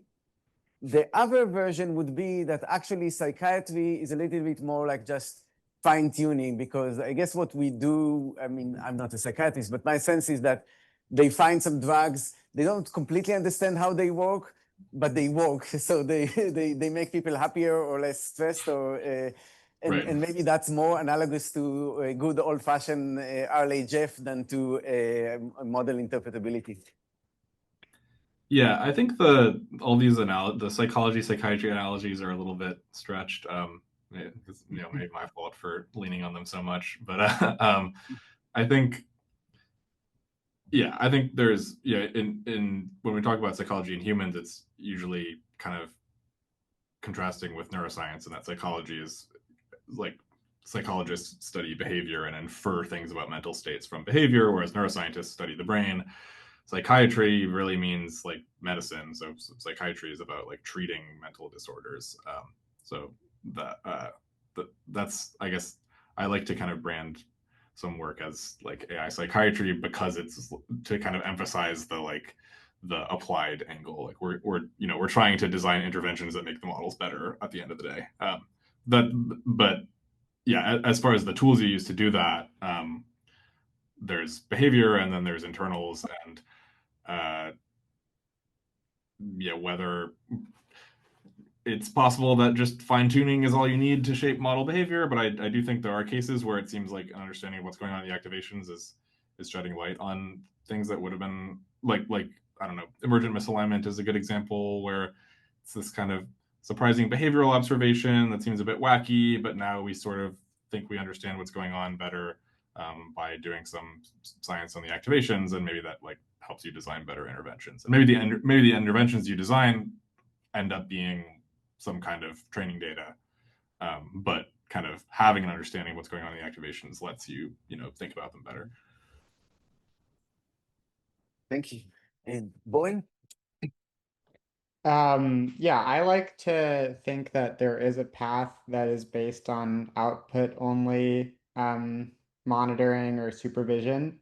Like I think the scalable oversight plus generalization path, I think might, work out if you didn't have any interpretability tools. So like if I could, for instance, like with, before models get superhuman, if I can kind of verify that, human-ish level model is safe and aligned with like only human supervision, and then I can like via generalization verify that I can kind of align and make safe and grade some capability model n+1 with my like verified models at level n, then maybe like a path like that exists that you could kind of like scaffold your way all the way up to wherever we're going. So I think a lot of people do believe that. I think I'm a person of what is it, like explore all bets in case any of them don't work, and so that's why I think it would be an awesome affordance to have even in that world if you could like additionally verify your models by like looking inside them. And so I think that's why I work on some of the things I work on. But yeah, I think because of that type of path, I would say like no, it's like not absolutely necessary, but there's a chance that path doesn't work, and then maybe it is. Thank you. So I want to get students' questions, and you can ask general question or you can direct it at one of the people. As this Leo didn't talk, maybe you should say Leo's worked a lot on sparse autoencoders and scaling them up. And also from personal experience, if you need help like with the low levels of PyTorch or something like that, is also the guy to ask.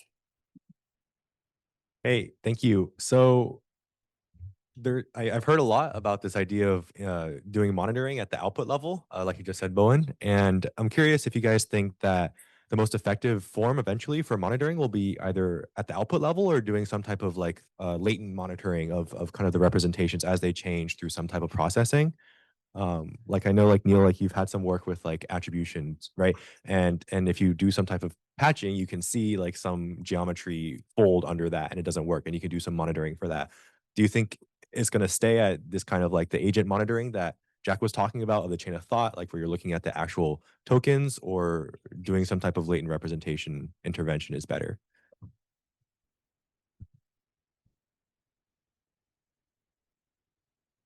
Yeah, anyone can feel free to take that question.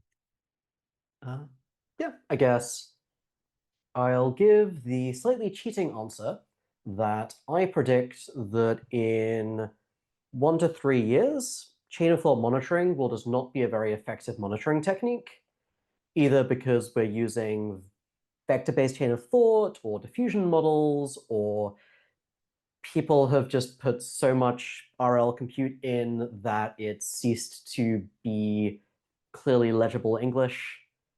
And I I'm a fan of chain of thought monitoring on current systems because the chain of thought is like an intermediate bottleneck in the computation that means that when models are doing the most dangerous tasks, there's probably relevant info in there. But if we only had the inputs and outputs, I would like not be happy with this. And I expect us to end up in that world before we get to existentially dangerous systems. Just because I think that vector-based chain of thought is just so much more efficient than text-based chain of thought. You can get so much more info in there. And people will get it working eventually, in my opinion. Yeah, let me follow up with Bowen, because you're working on chain of thought activations. Do you view chain of thought monitoring as something that is going to take us from, I don't know, 2025 till 2027 or 28, or as in kind of like a long-lasting thing? I think there's a world in which you could use it as a long-lasting thing, but maybe it'll be not the native way that models think, but more of like a tool you use for auditing. So a lot of people were talking about this at like a control conference earlier this year. But let's say you had a model, like let's say you made a continuous latent model that was, 10x compute efficient on the like token-based COT model. Like English is still, I think, like a fairly expressive language. You could probably like express all ideas if you like made up enough a few more words here and there. I don't. Maybe a linguist will tell me I'm totally wrong. So sorry if that's true. So like, even if that model is more inefficient to train, it might still be possible to train. And then if you can, it's like, maybe you could, for instance, like train two models, like your continuous latent model that's like super efficient to sample from, and your very expensive chain of thought model. And then, if they actually are equal in performance across all tasks, you could, for instance, like learn a bijective translation between the two, and then like somehow like translate out your continuous latents into discrete like interpretable latents. I don't know, like there's ideas like that that are bouncing around that no one I think has like really started. Maybe people have started to work on them, but not gotten any results. And then yeah, I think that like yeah, I kind of also expect it to like go away slowly, like from the native models we're sampling from, but maybe there are ways that we can maintain it or like use the property in the way we train them to gain some benefits. Thank you. You wanted to add this? Yeah, I think the way I think about this is, I think chain of thought faithfulness is probably especially relevant in worlds like, I think there's a lot of uncertainty about when we're going to get like super powerful AI, and like for example like AI that's powerful enough to like automate all research.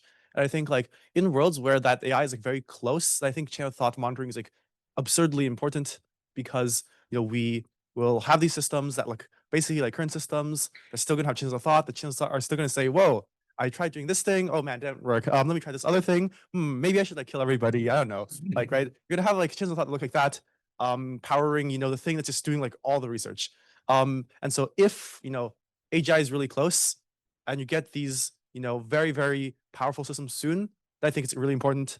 I think if it turns out that like timelines are in fact a lot longer, like if we get like AGI like in like 10 years or 20 years or something, then it seems very likely that by then we'll have like continuous chains of thought, and like it'll be much harder to monitor them. Yeah.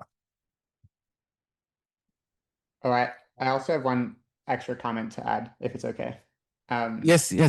Is that like I think in general we found that chain of thought, like having chain of thought in models, is like not only a safety critical like mechanism or a mechanism useful to safety, but just useful to doing research and like pushing models forward with capabilities. Because like at the end of the day, like having a model be very capable, it has to do what you wanted it to do and like be learning the types of things you wanted it to learn.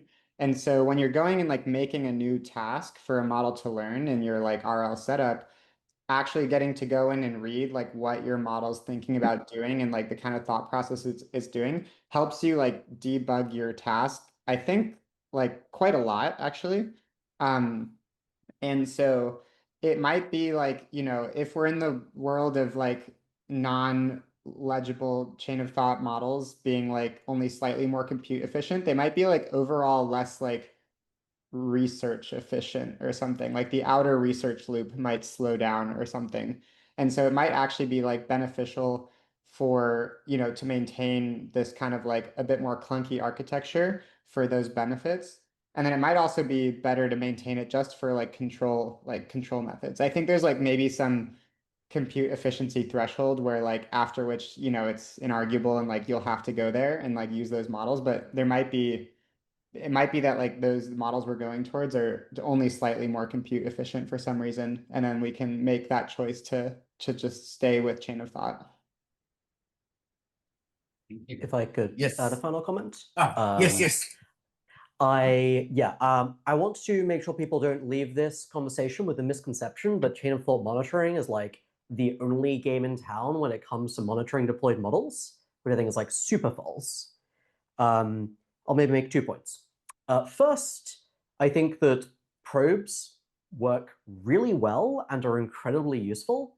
Even just the stupidest, you do a logistic regression on the residual stream of the model is good enough to actually make models substantially safer against misuse with things like, is someone trying to use this to make bioweapons? Is someone trying to use this to commit cybercrime?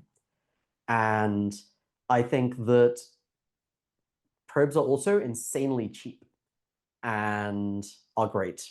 And I would love to see more research into them. Secondly, I predict that the final form of monitoring schemes is not one technique, but rather both a portfolio of several, because you want things that cover weak points of the other ones, and also hierarchical, in that I think that generally the more you're willing to spend on your monitoring, the better it is. But the key problem with monitoring is that you often are thinking of what you would do on, say, every Gemini inference call or something. And if you make that 1% more expensive, that is really expensive. And people have a high bar. But if you can do something like you have the first layer of defense as like a probe, and it's not super precise, but it's got pretty good recall, and if the probe fires, then you, I don't know, have a frontier language model look at the thing and evaluate it, I think that could be pretty interesting.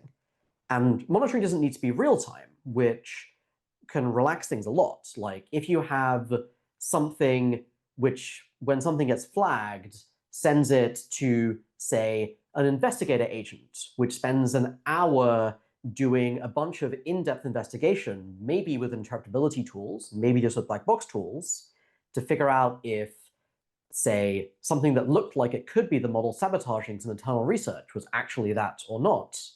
I think this could add a lot of safety benefits. And any interpretability progress could plausibly be used by such an agent. And so long as you have good enough filters that you're only running it like often enough to be useful, I think this could be pretty useful. Yeah, I think this is a very important point. And just generally, this is kind of insecurity in general. You want to kind of distinguish between, overhead that you're paying for each and every call. And people are very stingy with that. Like, and I know this from, cryptography, people often use keys that maybe are too short because they didn't want to spend like an extra percent of overhead for every single thing. But spending much more for like a small fraction, that's very different. And sometimes you do need real-time monitoring. Sometimes, the model could be acting in the world in a way that is irreversible, but often there are things that it is okay if you just discover that something was bad like an hour or a day after the fact. And so all of those things, like, so we'll probably need tools that have different affordances in terms of compute, real-time, and precision and recall. Yes, there is another question. While I'm talking about real-world constraints, might be worth people knowing that we now have laws that companies need to follow, like the EU AI Act, that involve things like actually having decent real-time monitoring schemes on sufficiently capable systems. So it's now a much more interesting question. Yeah, you can ask. Hello, thank you. I'm sorry if this is somewhat wordy, but so I wanted to ask, I feel like we understand how things work at a semi-micro level, as in we have an understanding of the specific training like techniques we use, and we understand how things work at a fairly macro level, as in we have studies on like the emergent behavior of these models and things like that, and then we're looking into what's happening in the intermediate model. But what I was wondering was, rather than trying to look into these intermediate models, I guess this goes specifically into reward hacking, but why not search for better objectives at the micro level and like try to optimize like our specific training using downstream behavior. So for example, like why not search for better RL objectives using downstream detection of misaligned behavior in models trained, rather than just like it's very costly to do this. Like as in, a lot of frontier labs are printing money, so I feel like you could run like small oblations on things like this. Is there like something? There's probably something I'm missing, so I just wanted to ask like about this approach rather than trying to probe into the intermediates. So Leo, Yeah, so I think like definitely looking at like like the final behavior is like a huge, I think that's like a huge part of like sort of the overall alignment strategy. Like in some sense you can think of all like a scalable oversight as being like, okay, how do we like look at the model's output and be like really sure that it's like actually good. But at some point, like it might just be like, too hard to tell, right? And I think interpretability is like complementary to these other approaches because it is like one of the few things that doesn't rely on looking at the final output of the model and trying to decide whether it's good. And like one motivation for why you might care about this is like, the most scary way in which like AI systems can fail to be aligned is that they can like, pretend to be aligned when they're actually, deep down trying to like do some incomprehensible, terrible thing, right? And in these cases, the model is incentivized to make its actions, look, pretty normal, pretty reasonable most of the time. And if you just look at, sort of the external behavior of the model, you can fail to, figure out what it's like truly like trying to do deep down inside. And sort of the hope of like interpretability is that we could sort of spot these things, before we end up in the situations where the models decide to, okay, it is now time for the robot revolution. We are now in control of the economy. It is time to take over. You don't want to like wait for that, and you don't want to bet the farm on being able to simulate that situation convincingly, right? As we've seen from some of the work where the models can detect if they're in the simulation. So I think interpretability, like I think it was like a complement to the techniques that like sort of look at model output. yes. You. I'm not super familiar with this space, but I'm curious if you think that enough is being done to explore interpretability from a multilingual lens. Like, for example, do you think the probes apply equally across all languages, or like maybe it being done in English is some kind of weakness? Thinking about the persona vectors research, for example, I think like different cultures and languages have a different concept of what a persona is. And like maybe even their assistant token being English has some kind of impact on model behavior. Yeah, that so one thing to say is that, I mean, like one question you can have is to what extent do models represent text the same versus differently when it's in different languages? And unsurprisingly, the answer is it's somewhere in between. There's some there's lots of work on this at this point. There's some internal representations that are kind of shared across languages, but there's other internal representations that seem to be language specific, and you can see this play out in behavior sometimes. If you ask models questions like in Russian about Vladimir Putin, you get very different answers than if you ask the question in English, for example. And this applies kind of more broadly than just politics. So yeah, the model, like language itself, can sort of induce a bit of a kind of different persona in some ways. The kind of model's values and preferences are are language dependent, even just out of the box. And then, who knows I don't know what happens deep in a long conversation. So yeah, I mean, I think it's a good point that in general, a lot of research from American AI labs is English first because, for kind of obvious reasons, that's what most of us speak, and it's the language the kind of models are being like primarily developed in. But it does seem like that could leave you open to monitoring failures, or to just kind of like alignment failures where you've aligned the like English speaking Claude, but you haven't aligned the Mandarin speaking Claude or some other language. So yeah, seems important, but I don't have too much to say other than that we just need to be very thorough about fitting our tools on a broad distribution of languages and making sure to be kind of comprehensive with alignment evals. Maybe I'll add that actually, like, this is maybe one area where labs compared to academic researchers have some advantage, because maybe research is focused on English, but product is very much international, right? A lot, ChatGPT already has more users than the population of the United States.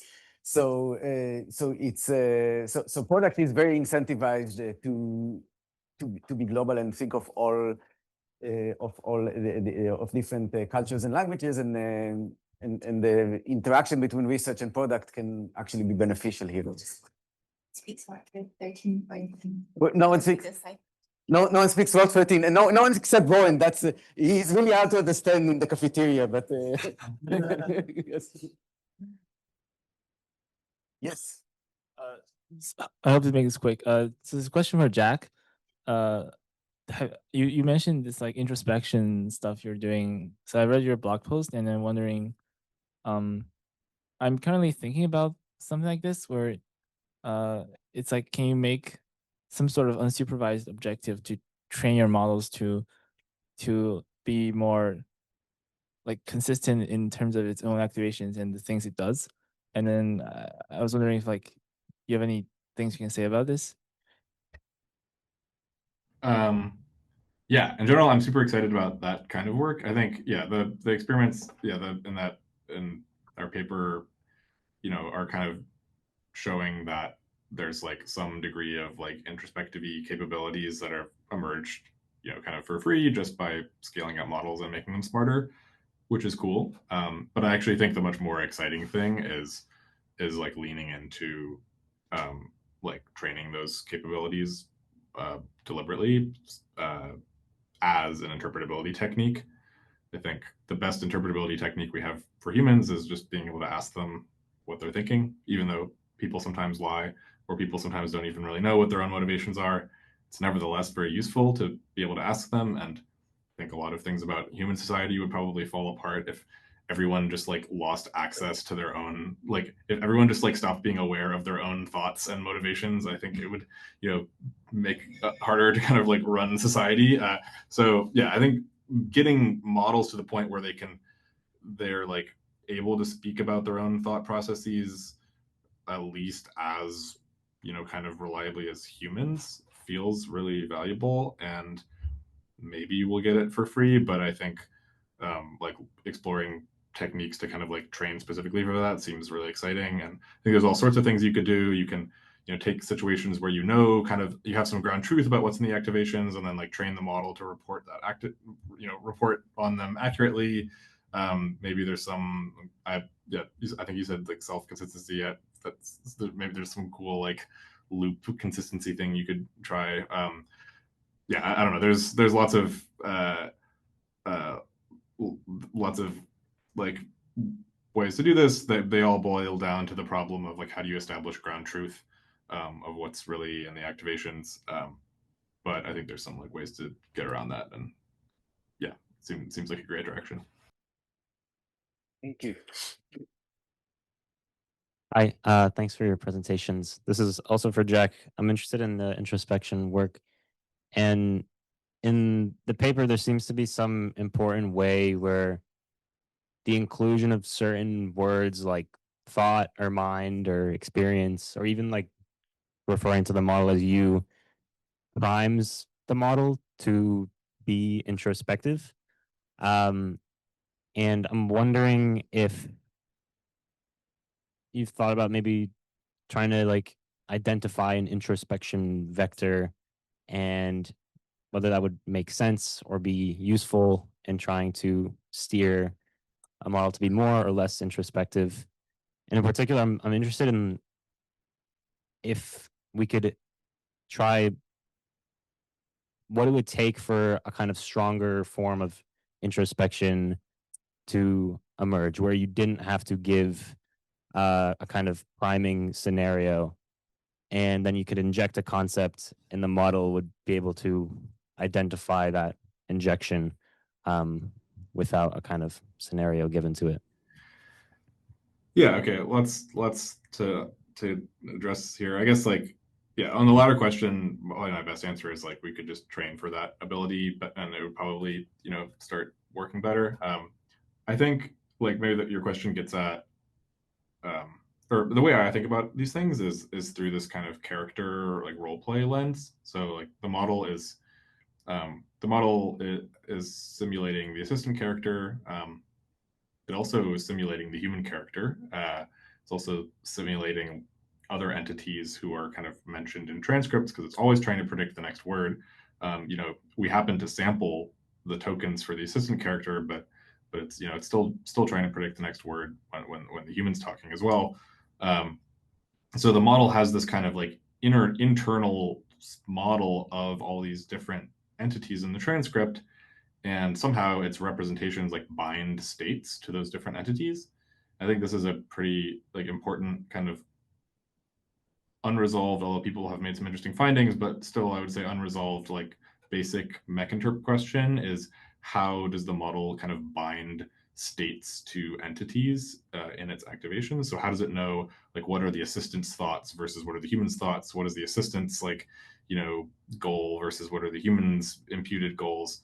So I don't think we really know how that's represented, but like the way I think about it is somehow we don't know exactly how, but the model has kind of an internal model of like this assistant character and what the assistant character's thoughts are and what the assistant character's goals are. And in this introspection context, it's simulating the process of the assistant character going and attending to that, like, maybe it's a subspace that stores like the assistant's thoughts or something, and it like goes and attends to that subspace. But yeah, I may not be exactly answering your question, but to answer a like related question, I guess I think this does seem to me to be one of the more important kind of inter-science questions that we could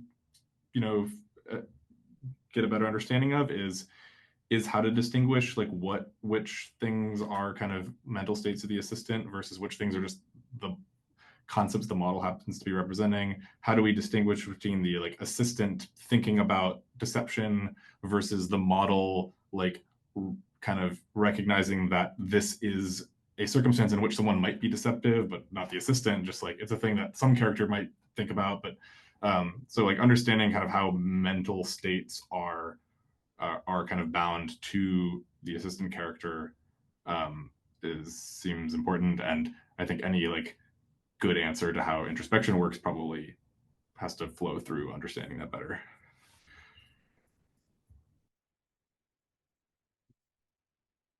So it's open to, I guess, all of you, and I'm just curious to know your opinion. So now with this like interpretability technique, we can probably like find out some layers or like some specific units in the model, which is probably contributing to a specific deceptive behavior.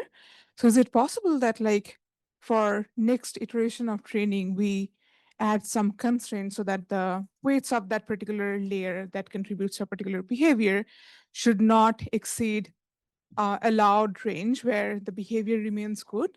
And if we add this kind of constraint now on the model training, do you think that can slow down how fast these companies achieve AGI, in the sense that how quickly these models improve in doing a lot of this task?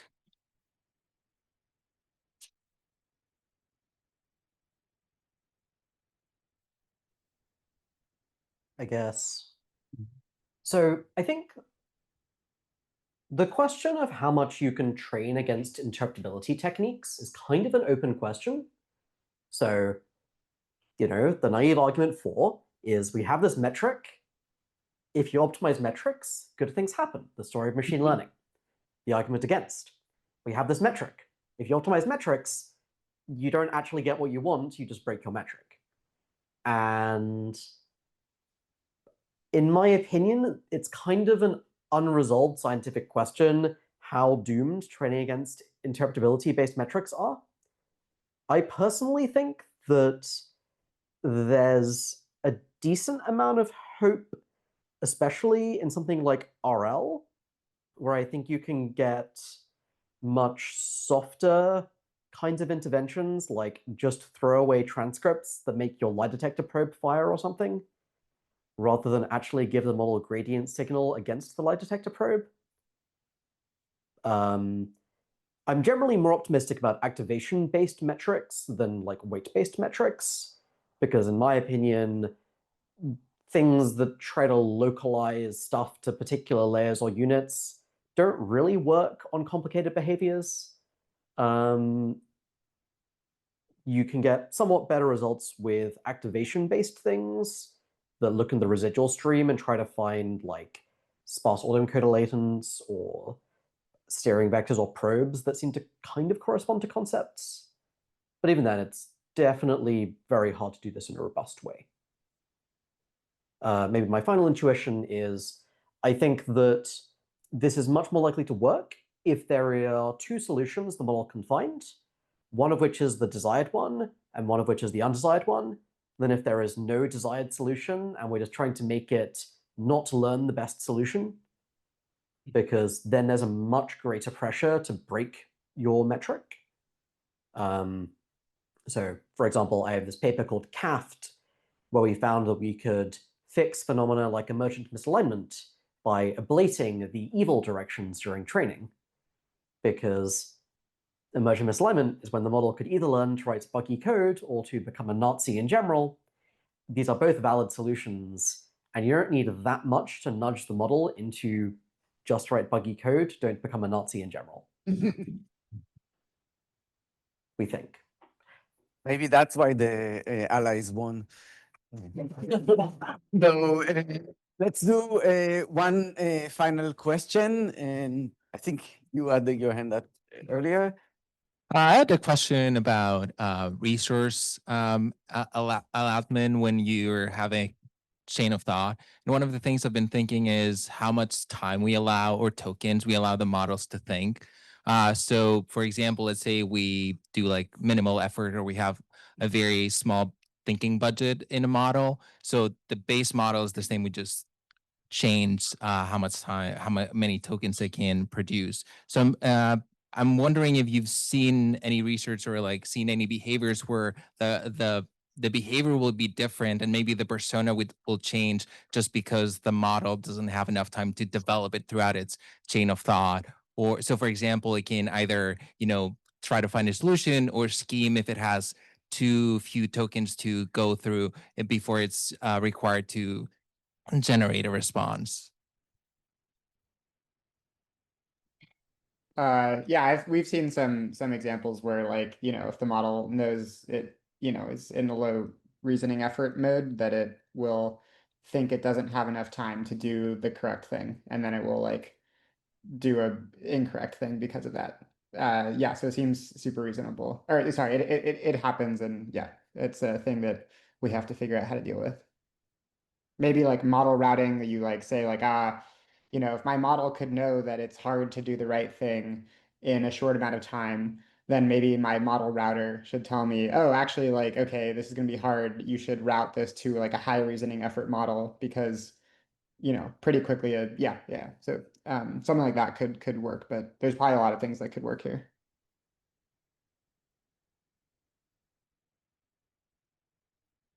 Yeah, I think, I'm not sure if this is directly related, but I think what Jack was talking before about, in some sense, as you're having a lot of context, say you have a very long interaction with the user, you could go into some basin of a different novel, different character, and you break, you start telling a story not about this assistant character, but about a different character, maybe more interesting one.